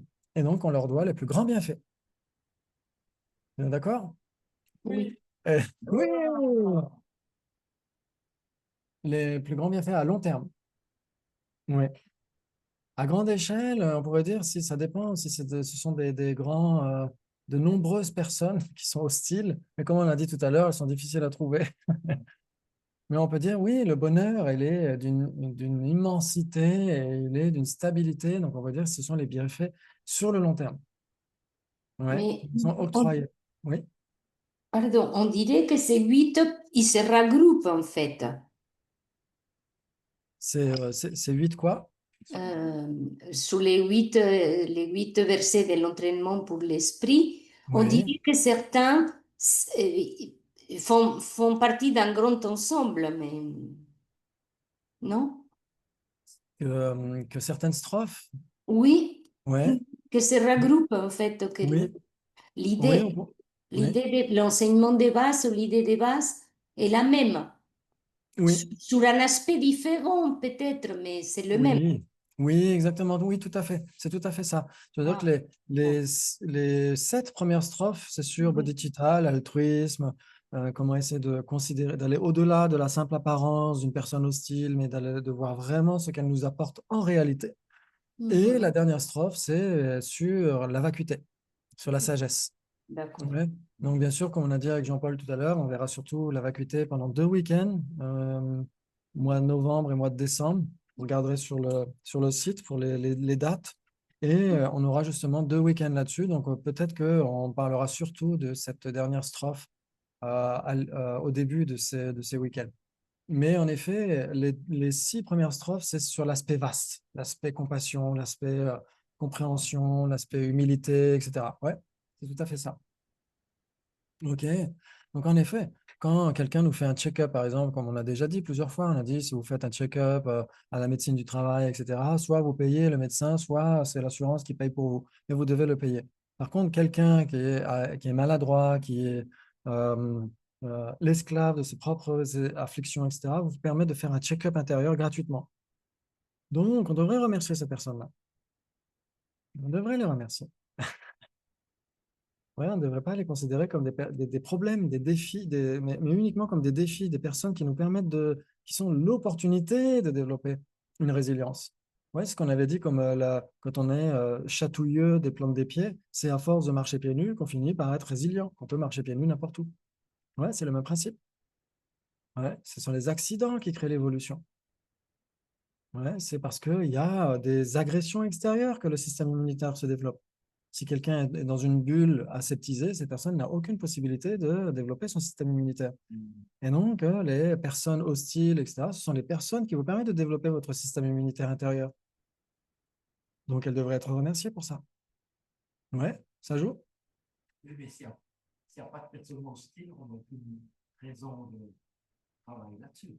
C'est pour ça, Ça mais existe en pas. même temps, voilà, ça n'existe pas. Il y aura de toute façon. Donc, c'est pourquoi c'est une nécessité. C'est-à-dire qu'on ne pourrait pas dire qu'il n'y a pas du tout d'organismes agressifs à l'extérieur. Il y en a. Il y a des virus, il y a des bactéries, certaines sont saines, d'autres malsaines pour notre organisme, etc. Donc, ça, on n'a pas le choix. Ça existe de toute façon.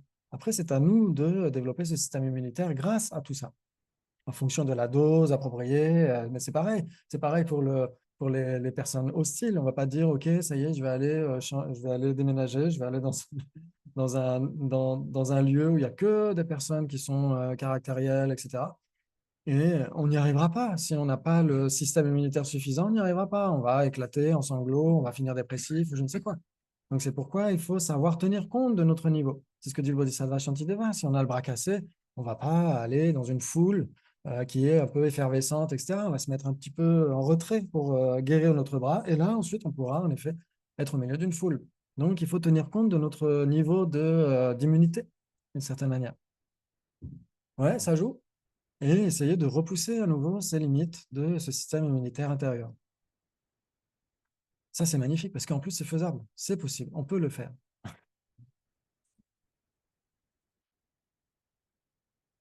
Oui, en fait, c'est ça. On fait un sport, une gymnastique intérieure, c'est une hygiène de vie intérieure. Alors qu'on devrait au moins prendre au moins autant de temps à passer à s'occuper de son esprit que de son corps.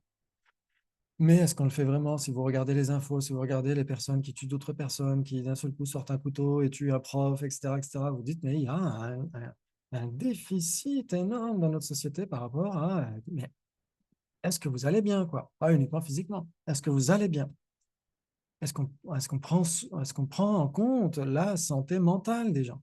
Alors maintenant, il y a des sites internet, on commence à voir aux infos, ou à la télé en tout cas, on commence à voir de la pub de la part du gouvernement français qui dit, voilà, faites attention pour la santé mentale, etc.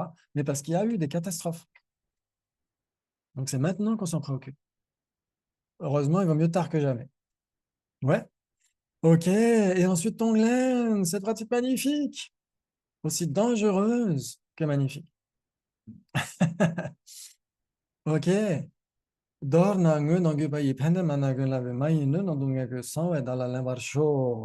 Et donc, ça dit quoi? Ça dit, en bref, directement ou indirectement, et ou indirectement, comme on veut, j'offrirai tout bienfait et tout bonheur à tous les êtres mémères. En secret, je prendrai sur moi leurs actions nuisibles et leurs souffrances. Ouais, ça c'est magnifique. On trouve aussi ça dans... Ouais, non, c'est bien ça. Ouais, oui, et c'est ça ton laine. Dans la sixième, c'était considérer tous les autres comme mes maîtres quand ils me maltraitent alors que je leur ai...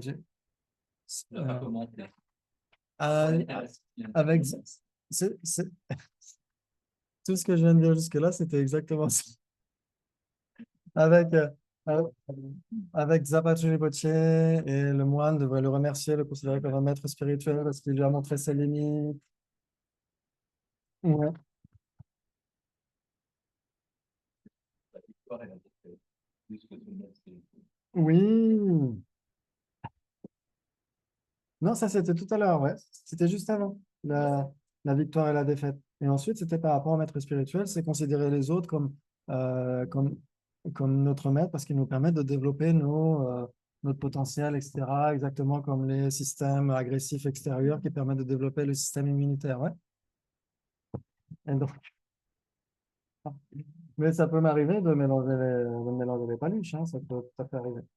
Donc, là, on a lu, quand celui à qui j'ai fait du bien et en qui j'ai placé tous mes espoirs me blesse cruellement, je verrai en lui mon saint maître. Ah, c'était ça qu'on avait commenté là, avec le système immunitaire. Ok. Avec le gravier sous la plante des pieds. Très bien. Et ensuite, c'est là où on a Tonglen. Qu'est-ce que ça veut dire Tonglen? Je suis sûr qu'il y en a qui parlent tibétain ici. Donner. Donner et prendre, exactement. C'est des fois on dit prendre et donner. Mais non, c'est donner et prendre. Probablement. Alors, qu'est-ce qu'on donne aux autres? Notre sac poubelle? Qu'est-ce qu'on donne aux autres? Bonheur, Du bonheur, de de l'amour, l'amour, de l'amour, de la force, nos la mérites, bienveillance. la bienveillance, etc., etc. Et qu'est-ce qu'on leur prend? Leur fric. On peut, mais c'est pas le but. On pourrait, mais c'est pas le but. Qu'est-ce qu'on leur prend? Leur souffrance. Leur souffrance, exactement, tout à fait. Leur souffrance, leur karma négatif, etc. Voilà. C'est ce qu'on trouve dans une strophe du Lamrim dans le Lama Tshepa, ouais. Dena tuje, dena lama tuje chen. Magyo joe dune gu. Euh, dena lama, ouais, j'ai oublié. Dena jesun lama tuje chen. Magyo joe dune. Malu dada dana mimana. Dagi dege shen la tanwaye. Joku den dans den balsho. Voilà, c'est une strophe magnifique sur Tonglen aussi, dans le Lama Tshepa, sur le Lamrim.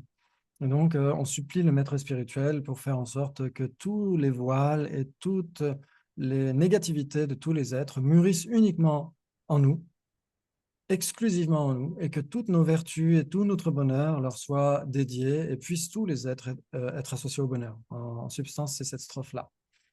C'est exactement ça. Donc, en effet, comme on a dit, c'est dangereux. Parce que si on a déjà un problème, si on comprend mal cette pratique, on peut prendre tout le poids de la souffrance du monde entier sur ses épaules et finir totalement écrasé. Et si en plus on a des problèmes, on peut générer plus de difficultés. Ouais, il y a eu des gens, par exemple, qui, lorsqu'ils étaient en dépression, par exemple, ne pouvaient pas pratiquer Tonglen parce que ça peut engendrer encore plus de problèmes. Donc, il faut essayer de bien comprendre de quoi il s'agit. Ce qu'on essaie d'écraser avec la souffrance des êtres, leur négativité, leur karma négatif, etc., qu'on prend délibérément, ce qu'on essaie d'écraser, c'est quoi? Notre ego, notre égocentrisme et notre ego. C'est exactement de ça qu'il s'agit. Ouais. Notre ego n'est pas nous. Notre égocentrisme n'est pas nous. C'est ce qui nous fait du mal. C'est ce qu'on les a pris pour nos meilleurs amis jusqu'à maintenant, alors que ce sont nos pires ennemis. Et donc, on essaie de les écraser. Ouais, avec ces visualisations, on peut visualiser quand on inspire de la fumée noirâtre, etc., de la pollution, des animaux venimeux, etc., qui viennent de tous les êtres et qui symbolisent leur négativité, leur karma négatif, leurs afflictions, leurs problèmes, etc. Et délibérément, on le prend sur nous, pas sur nous, mais sur notre ego, sur notre égocentrisme. On fait en sorte que ça fissure la coquille de notre égocentrisme et que ça détruise totalement cette boule de, de négativité qu'est notre égocentrisme, notre saisie égotique, etc. Et que ça, une fois que c'est totalement craquelé, totalement dissous, en lieu et place de ça, cette lumière magnifique de notre nature de Bouddha, nos mérites, nos compétences réelles ou supposées, on les dédie à tous les êtres. Et donc, avec l'espoir qu'ils renaissent dans le monde supérieur, qu'ils obtiennent le bonheur, etc. Donc, on inspire sur la base de la compassion et on expire sur la base de la bienveillance. Ouais. Et donc, on peut faire ces visualisations-là, prendre quelque chose de malsain, de noirâtre, etc., de grisâtre, etc., et visualiser que ce sont les karmas négatifs, les afflictions des êtres, tous leurs problèmes. On le prend délibérément pour le dissoudre totalement avec notre égocentrisme, etc. Et en lieu et place, quand on expire, on visualise sur la base de la bienveillance tout ce qui peut leur être utile. Ouais, Est-ce que c'est semblable quand on demeure en pleine conscience ou qu'à un moment donné, on a conscience d'une souffrance et qu'à ce moment-là, on se dise, puisse cette souffrance représenter la souffrance de l'autre et puisse-t-elle disparaître? tout à C'est fait. la même chose. Exactement. Exactement. C'est tout à fait ça. Ça veut dire qu'on peut utiliser un problème à notre avantage.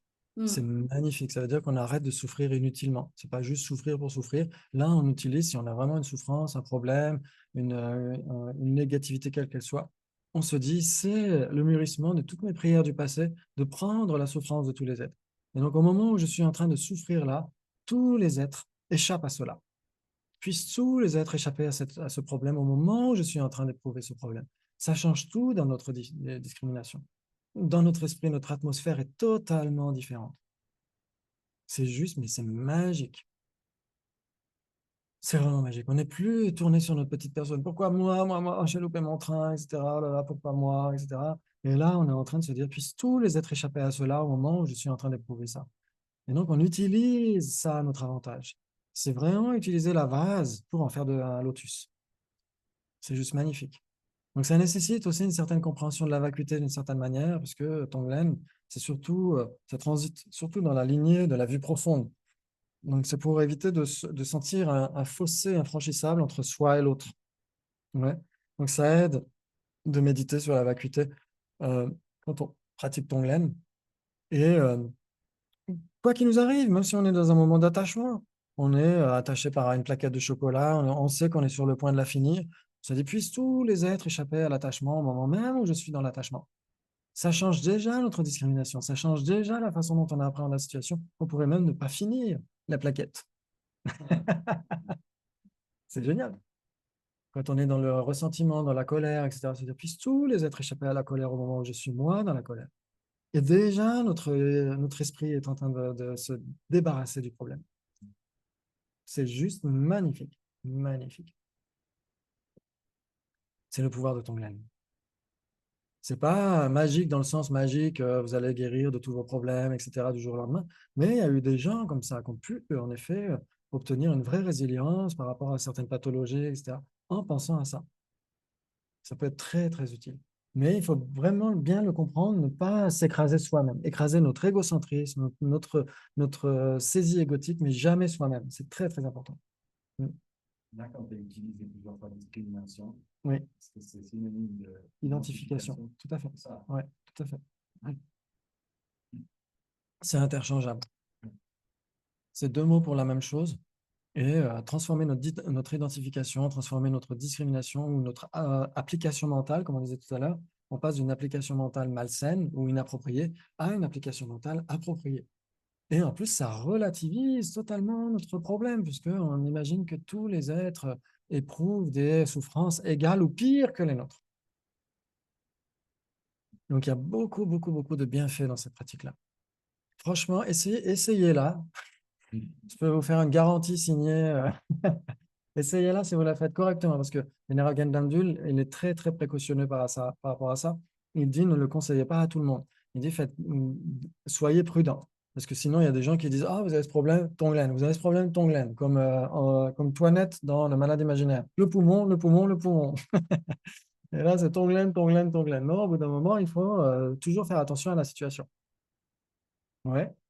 Ok, mais si vous le testez sur vous et que vous faites vraiment attention à la visualisation, de ne pas être trop crispé par rapport au cœur, quand vous visualisez au niveau du cœur, à ce moment-là, ça peut vraiment être utile. Si vous visualisez quelque chose de semblable à un arc-en-ciel, quelque chose de très insubstantiel, et que, en effet, tout cela dissout totalement votre coquille de l'ego, et qu'en échange de ça, c'est votre nature magnifique, votre nature de Bouddha qui se révèle dans toute sa splendeur pour aider tous les êtres, dans ce cas-là, ça peut être efficace. Et après, ça peut devenir un automatisme. Quand vous allez penser à la souffrance des êtres, vous allez inspirer presque automatiquement pour prendre la souffrance des êtres et leur offrir votre bonheur, etc. Quand vous allez voir les infos, quand vous allez voir des gens qui souffrent, etc., vous allez presque spontanément essayer de pratiquer Tonglen. Dans ce cas-là, ça veut dire que votre pratique est efficace. Très bien, très bien, très bien. Et donc, ça, c'était Tonglen. OK. Ensuite, est-ce qu'on a le temps de voir ce petit texte? Oui, largement, on est large. Ok, donc il y avait la dernière strophe quand même, on peut l'évoquer parce qu'elle est très importante. Deda kungan shugeki tope jima mamashin. Chukungyuma shibelu shempechu ale de sho. Sans être contaminé par les souillures des conceptions fausses. Parce qu'une conception est toujours erronée en psychologie. Une conception fausse des 8 préoccupations mondaines. Puissais-je, en percevant que tous les phénomènes sont illusoires, être affranchi de l'asservissement, de l'attachement. Chinois, c'est plus que l'attachement, c'est l'entrave. Ouais, c'est une entrave, ouais, c'est carrément ça. Et donc, puissais-je être débarrassé de cette entrave de la saisie d'existence inhérente. Ouais, donc, en voyant tout ça, toutes ces premières strophes, tous les êtres comme étant plus précieux qu'un joyau exaucant les souhaits, tous les êtres comme étant supérieurs en tout temps, etc. En voyant ça comme étant semblable à l'illusion. Ouais, ça, c'est très important pour éviter de saisir, là encore, cette pratique altruiste. Ouais, donc ça, on en parlera au week-end prochain. Et ensuite, il y a ce petit texte qui s'appelle Kiduk Lamkier. Et donc, l'auteur, j'ai regardé un peu sur Internet, on trouve une mention de Joe Atisha qui a composé les 2 premières strophes. Mais ouais, c'est toujours difficile de retrouver exactement qui est l'auteur. Certains disent que c'est Kamala Shila, Chala Kamala Shila, et d'autres diraient que c'est Shakya Sri Badra. Mais il faut vérifier si les dates correspondent. C'est pour ça que j'avais toujours des scrupules à parler de ce texte, parce que c'est à cause de la paternité du texte. Ok, très bien. Donc ça, vous pouvez l'apprendre par cœur. Comme ça, il y a plus de temps. Français.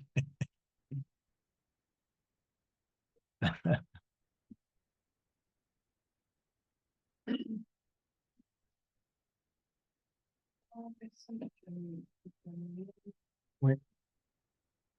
Alors justement, Shakya Sri Badra, il semble être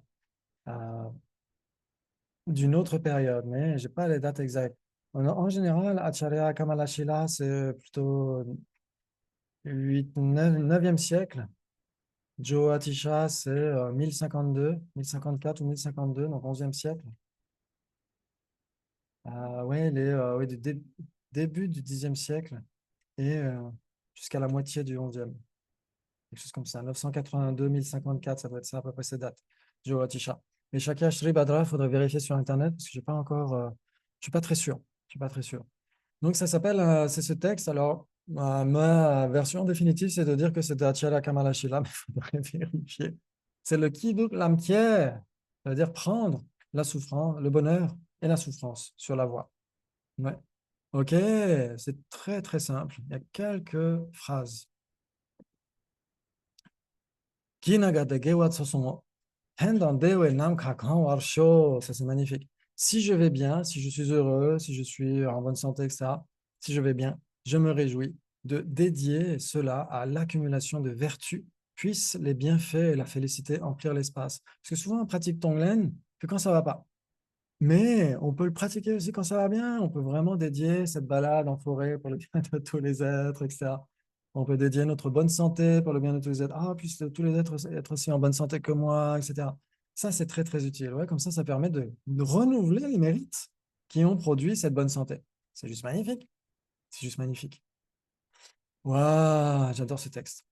Durnagate, Durnagate, Kungin Dongyaku, ouais. Dongnagate Kungin Dongyaku. Dongmakawe Gyatso Tombar Sho. Si je souffre, je me réjouis de prendre en charge la souffrance de tous les êtres. Puisse l'océan de souffrance que le samsara être vidé.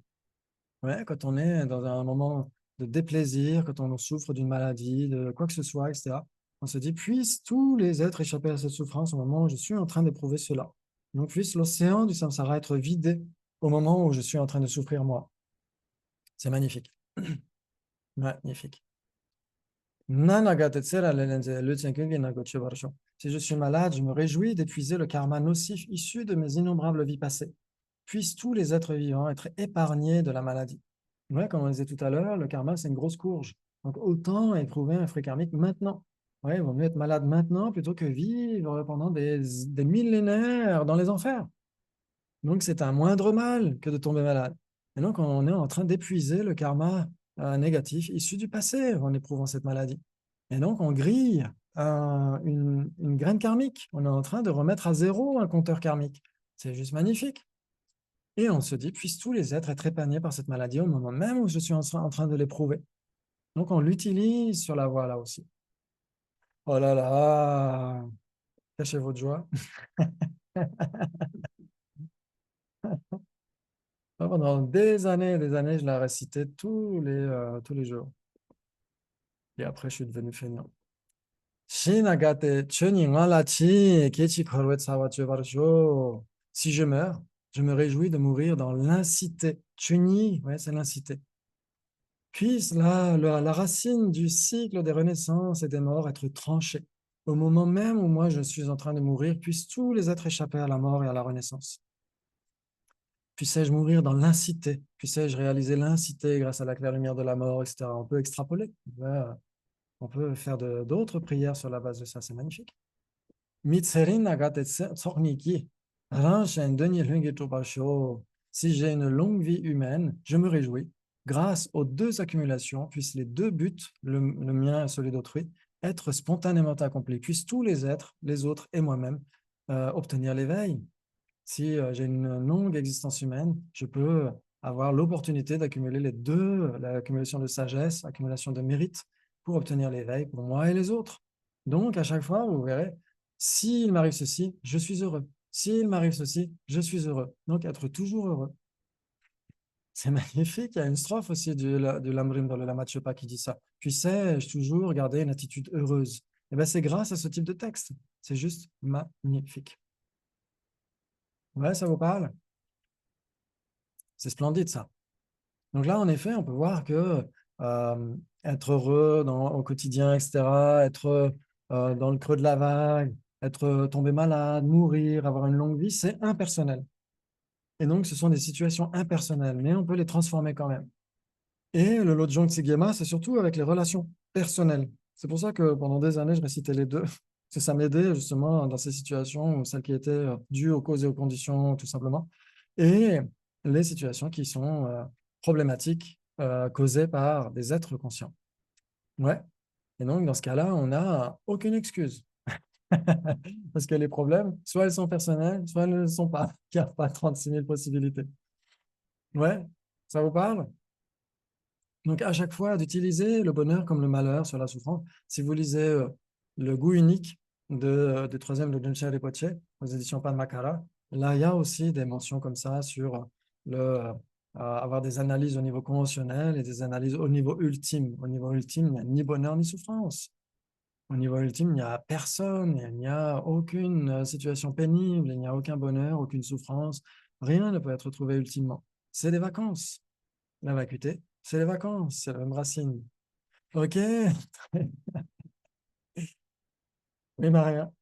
Oui, comment tu écris Sigma? Parce que j'ai fait des recherches, mais je n'ai pas trouvé. Enfin, je ne suis pas sûre. J'ai cherché chez les deux chaînes, mais Comment tu es écrit quoi? les logements, Lojong Tsik Gyema. Sig. Tsik, ouais, Tsik Gyema. TSI, alors ça dépend, il y en a qui écrivent TSIGGYEMA, et des fois TSIK, plus loin, GYEMA. Lojong Tsik Gyema, ou les 8 strophes du Lojong. Tu Oui, trouves plusieurs versions. Il y a par exemple un site magnifique qui s'appelle Lotsawa House. oui, j'ai cherché Ouais, là-dedans. il y a plein de choses là-dedans, c'est super. En tibétain, en français, en anglais, etc. Très bien, très bien. Ok. Est-ce que tout ce qu'on a dit jusqu'à maintenant, ça vous va ou pas? Ça vous semble cohérent? Ouais. Parfait, Ouais, parfait. c'est magnifique, Bodhicitta. C'est vraiment la pierre philosophale. Ouais, si on essaie de penser au bonheur de tous les êtres, on voit à quel point nos propres difficultés ne sont pas vraiment des difficultés, sont des opportunités, des défis pour continuer à développer Bodhicitta, l'altruisme, la compassion, euh, l'éthique, se dire oui, il faut à tout prix que j'arrête de planter des causes qui me feront souffrir. Si j'en ai marre de souffrir, il faut que j'arrête de stopper les causes de la souffrance. Ouais. Et ça nous aide à aimer la vertu, ça nous aide à développer la compassion, ça nous aide à méditer aussi sur l'impermanence, se dire qu'une situation pénible, ce n'est jamais pour toujours. Même si ça dure ça peut durer très très longtemps, ça peut nous sembler une éternité. Si on sait que c'est produit par des causes et conditions et que ces causes et conditions peuvent être traitées, on peut remédier à une situation douloureuse, quelle qu'elle soit. Ça ne va pas durer pour toujours. Ouais. Et ça nous aide aussi, comme dit Lama Zopa Rinpoche, à penser à la vacuité. Le fait que si un phénomène était un problème de son propre côté, de manière purement objective, ce serait de toute façon un problème pour tout le monde. Ouais, ça veut dire que la flaque d'eau, la boue, etc., pour les deux occidentales, les deux anglaises, ça devrait être un problème pour les deux. Or, ce n'en est pas un pour la seconde. Ça veut dire que ce n'est pas un problème de son propre côté. Ça dépend d'un sujet qu'il appréhende. Ça dépend de notre perspective. Ça, c'est magnifique, parce que des fois, on se dit, ouais, la vacuité, c'est extrêmement conceptuel, c'est dans les sphères philosophiques, etc. Oui, ça peut être le cas, bien sûr, ça peut arriver, mais c'est surtout extrêmement pragmatique. Ça veut dire que nous ne sommes pas voués à souffrir. Nous ne sommes pas des êtres souffrants. de manière inhérente, de manière absolue. Nous ne sommes pas des êtres ordinaires de manière absolue. Nous ne sommes pas des êtres puérils de manière... Enfin, je ne suis pas, vous ne l'êtes pas. Je ne suis pas un être puéril de manière absolue. Ça veut dire que je peux me transformer. Je peux devenir un être mature, un être évolué, etc. C'est juste magnifique. La vacuité, c'est extrêmement pragmatique. Extrêmement pragmatique. Même si, oui, il y a des débats extrêmement conceptuels, extrêmement raffinés, etc. Mais on n'a pas le choix. C'est un sujet extrêmement subtil, donc ça nécessite beaucoup de raffinement dans nos raisonnements. Très bien, très bien. Donc, si vous voulez, on peut se faire une dernière méditation. Si vous n'avez pas envie de pratiquer Tonglen, ne le faites pas. Vous pouvez dissoudre les problèmes de tous les êtres dans l'espace autour de vous. Vous n'êtes pas obligé de le faire de manière pleine et entière. Vous pouvez dissoudre les problèmes. Moi, souvent, c'est ce que je conseille quand je conseille certains types de méditation pour le tout public, de méditer sur l'amour et la compassion, mais sans avoir à dissoudre les problèmes en soi. On peut conseiller aux gens de dissolver les problèmes des êtres dans l'espace autour de vous. Ça fonctionne tout aussi bien. Ouais, très bien, très bien, très bien. Et donc, vous pouvez avoir une posture tranquille, flexible, avec de la souplesse. Et si vous avez mal aux genoux, pratiquez Tonglen. Très bien. Et donc, essayez de penser à tous les êtres sans exception, tout autour de vous, en commençant par vos proches qui ont désespérément soif de bonheur, qui ont besoin d'être heureux de manière stable et définitive, qui ont besoin d'échapper au moindre inconfort, à la moindre souffrance. C'est tout à fait naturel.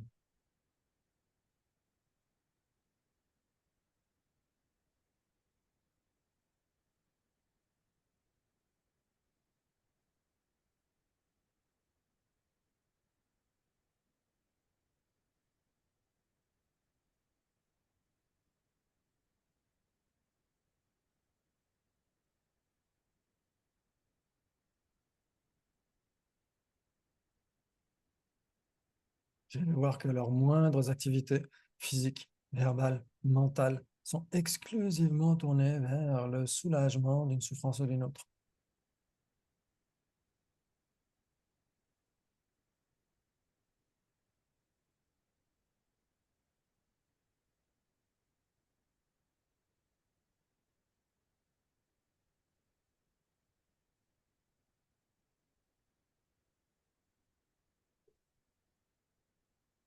Essayez de voir tous les bienfaits que vous retirez des personnes proches, tout ce que vous avez reçu en termes d'éducation, de vêtements, de nourriture, de logement, de conseils, d'affection.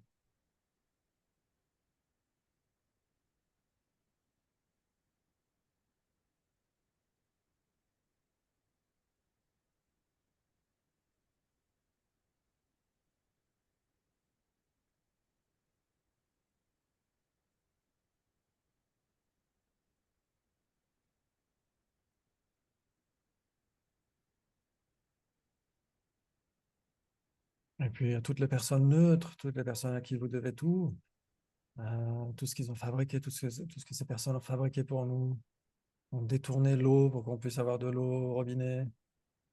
On a de l'électricité, on a du chauffage, on a des vêtements, on a de la nourriture facile à trouver, on a des transports, on peut s'acheter des trucs facilement.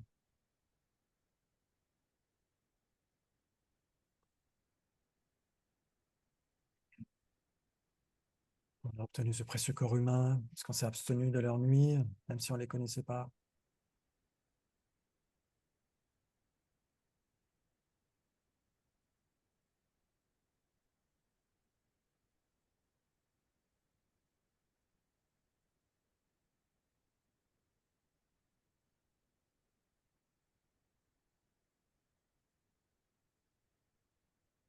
Et puis les personnes hostiles qui nous permettent de repousser notre zone de confort, qui nous permettent de développer notre système immunitaire intérieur.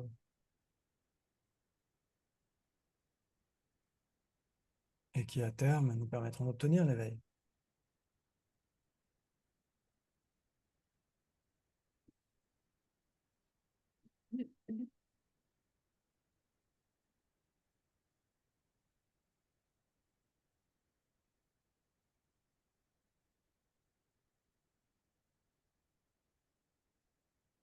Donc, toutes ces personnes, tous les êtres sans exception, nous leur sommes redevables.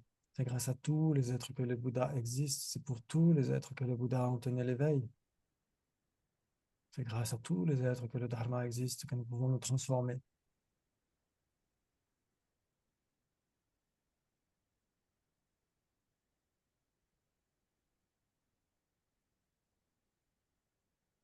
Donc, penser à tous ces êtres n'est qu'un juste retour des choses.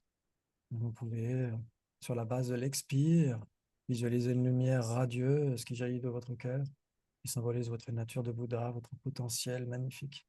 Vos mérites, vos compétences, vos qualités, tout cela est offert avec une grande ouverture à tous les êtres sans exception.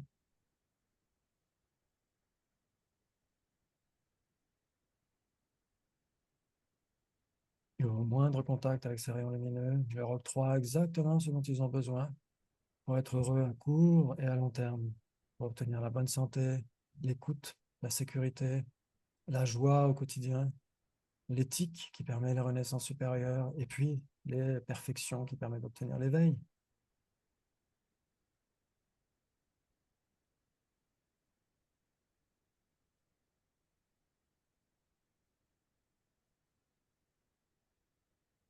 On va ressentir ce soulagement chez eux d'obtenir des bienfaits, une longue vie, une bonne santé, un soulagement moral, une renaissance supérieure, une réalisation sur la voie. Et quand vous inspirez sur la base de votre compassion, vous pouvez prendre leur négativité, leur voile, prendre leur place dans les enfers, prendre leur place chez les animaux, prendre leur place quand ils sont martyrisés, torturés. Vous pouvez extraire toutes ces négativités, tous leurs malheurs, toutes leurs souffrances sous une forme de fumée noire. Et vous pouvez dissoudre cette fumée noire dans l'espace autour de vous. Vous pouvez visualiser que cette fumée noire rejoint cette coquille de l'ego, de l'égocentrisme, et vient la dissoudre totalement. Et à nouveau, en lieu et place de cela, cette nature rayonnante de notre esprit qui s'oriente vers tous les êtres. Et si vous avez une difficulté dans la vie, quelle qu'elle soit, vous pouvez vous dire, je prends délibérément la souffrance de tous les êtres en éprouvant cette difficulté. Par le fait même que j'éprouve cette difficulté, puissent tous les êtres en être épargnés. Donc, vous pouvez visualiser comme ça pendant quelques instants.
Et progressivement, visualisez que le corps de tous les êtres devient de plus en plus lumineux, exactement comme le vôtre, ce qui symbolise que les purifications deviennent effectives. Vous pouvez visualiser que tous les êtres voient toute leur négativité, leur voile, etc., être totalement éliminés.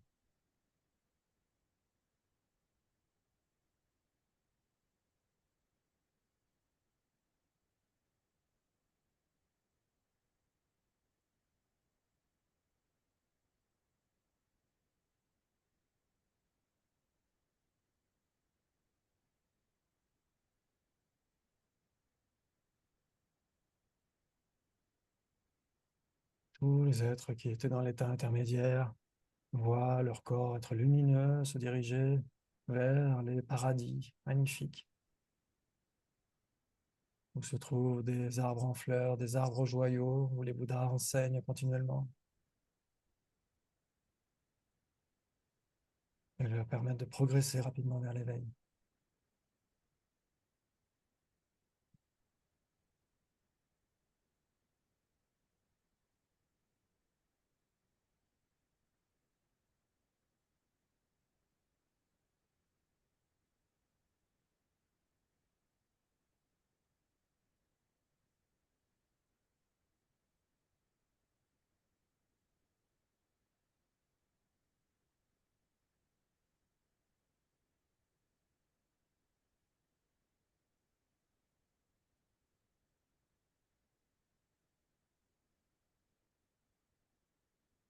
Vous pouvez associer à cela votre compréhension de la vacuité, quelle qu'elle soit.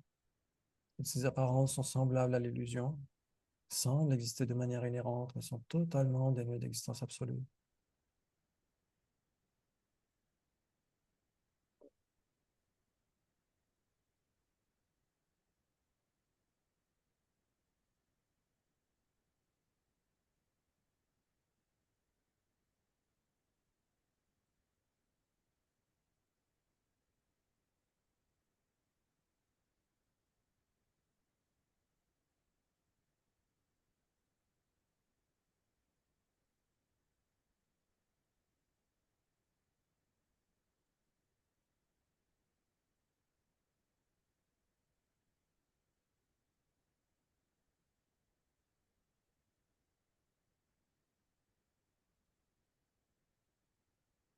Merci beaucoup. Donc, si vous en retirez des bienfaits, n'hésitez surtout pas. N'hésitez surtout pas. Si c'est pratiqué correctement, ça peut être très, très utile, vraiment au quotidien, même quand ça va bien. Même quand ça va bien, comme on l'a dit tout à l'heure, on peut dédier tout ce qui va bien à tous les êtres, puissent tous les êtres profiter de tout ce que j'ai, etc., tout ce qui m'est utile, puissent tous les êtres en profiter autant. C'est magnifique. OK, on a terminé. Et donc, on peut faire les dédicaces. On a développé des choses juste magnifiques. Si ça pouvait prendre forme, même l'espace ne pourrait même pas contenir tout ce mérite. C'est juste magnifique. On a essayé d'avoir une attitude extrêmement vertueuse dès le début. On a essayé de s'écouter mutuellement. On a essayé de donner la main aux personnes qui levaient la main, pas toujours. On a essayé de faire de notre mieux. Et c'est exactement ce qu'on essaie de faire, même au quotidien, de faire de notre mieux. Ouais, on ne peut pas faire en sorte, espérer que les autres soient parfaits du jour au lendemain. On ne peut pas espérer être parfait du jour au lendemain. Donc, essayez de faire de votre mieux pour vous octroyer un maximum de bonheur de manière sage et intelligente. C'est le plus beau cadeau que vous puissiez vous faire à vous-même et aussi aux autres. Et donc, on peut dédier ces mérites immenses à la longue vie et à l'excellente santé de sa sainteté Dalai Lama, qui est comme un soleil dans ce monde, un soleil du Dharma qui nous permet de digérer ces instructions pour être toujours plus heureux. Et à la longue vie et à l'excellente santé de tous les maîtres pleinement qualifiés et au retour le plus rapide et toutes les conditions les plus appropriées pour tous les maîtres qui sont partis, comme Lama Zopa Rinpoche, puissent-ils revenir le plus rapidement possible et avoir toutes ces conditions merveilleuses pour aider à nouveau la FMT et que tous les conflits, toutes les négativités, toutes les catastrophes naturelles, toutes les guerres cessent le plus rapidement possible, que tous les droits humains et non humains soient respectés le plus rapidement possible, les droits des femmes, alors c'est pas dans la catégorie des non humains, c'est dans la catégorie des humains, les droits des enfants, les droits des non humains tels que les animaux, les droits du vivant, les droits de la planète soient respectés le plus rapidement possible, le droit à l'autodétermination des peuples, tels que le peuple tibétain en particulier, soit respecté le plus rapidement possible et que tous les enfants aient une éducation éclairée, une éducation du cœur comme de l'esprit. Car, comme disait Victor Hugo, l'esprit se nourrit de ce qu'il reçoit et le cœur de ce qu'il donne. Magnifique, très bien pour le bien de tous les êtres et à tout bientôt. Et merci à Jean-Paul encore pour son accueil et à vous tous pour l'organisation, pour l'accueil à Nathalie aussi et pour le repas. On s'est régalé et merci à tous. Prenez bien Merci, soin de à vous. bientôt. Merci beaucoup. À la fois prochaine. À la fois Ouais. prochaine. Ok, accrochez-vous pour la vacuité. Oui. Voilà. Mais peut-être on se verra à Genève, peut-être avant ça. Ah oui, c'est pour les gens qui sont intéressés d'ailleurs, c'est ça que je Oui. voulais vous rappeler, c'est que avec Steven, on a un nouveau programme qui a commencé il y a 15 jours, une semaine. Il y a une semaine, ouais. C'était Il y a une dimanche semaine. passé. Ouais. Dimanche passé, ouais. Sur les 37 pratiques des Bodhisattvas, un texte magnifique, c'est du sucre d'orge. Il a Ouais. été composé en tibétain par un tibétain. Ah, c'est juste magnifique, ça fait beaucoup de bien aussi. Donc on essaiera de reparler la fois prochaine des trois joyaux, d'après ce que m'a dit Steven. On reparlera des trois joyaux et bien sûr on va continuer le texte tranquillement. Donc c'est 18 et 19 octobre, je Ouais. crois. Donc vous C'est pourrez ça, ouais. regarder sur le site, c'est marqué 18, aussi. 19, ouais. Ouais, impeccable. Le site des gars. Le site de Oui. Ganoub, quoi. Ouais, exactement. Ce sera le second week-end sur ce texte. Ouais. Ouais. Ah, le troisième déjà? Non, le deuxième. Deuxième. Deuxième. Le Oui. deuxième, ouais. On a eu le premier, Et ouais. le premier, c'était Steven il y a une semaine. Il y a une semaine, ouais. Ah bon, il a déjà fait un week-end là-dessus. Rien dit. Oui, il a Ah, fait, ouais, c'est le week-end passé, là. ah, il a fait un week-end, ouais. Un week-end, ouais. Un week-end, ouais. Un week-end. Ouais, donc on est Ouais. vraiment au tout début. Ouais. Eh bien, super, merci beaucoup. À bientôt. Prenez bien soin de vous. Ciao, ciao. Merci. Ah, Tu arriveras à m'envoyer les textes que tu as montrés? oui, Ouais, super, c'est cool. ouais, Merci. ça marche. OK. Alors, Ah ils oui, seront pas moi aussi. publiés. Ils seront pas publiés, surtout le second, le Kidung Non, non, non, Lamchen. non, non, bien sûr que non, bien Ne sûr, le juste pour publiez pas parce que je ne suis pas l'inspiration encore tout personnelle. sûr de l'auteur. Mais Ouais, sinon, ouais, vous pouvez pour ouais, à titre personnel, n'hésitez surtout ouais. pas. À Ça titre marche? personnel, OK. perso, Avec ouais. plaisir. Merci beaucoup. Merci À bientôt. beaucoup. Salut Merci. Maria, salut à tout le monde. Salut, merci, merci. Au Ciao, revoir, Daniel. ciao. À bientôt. À bientôt. Salut.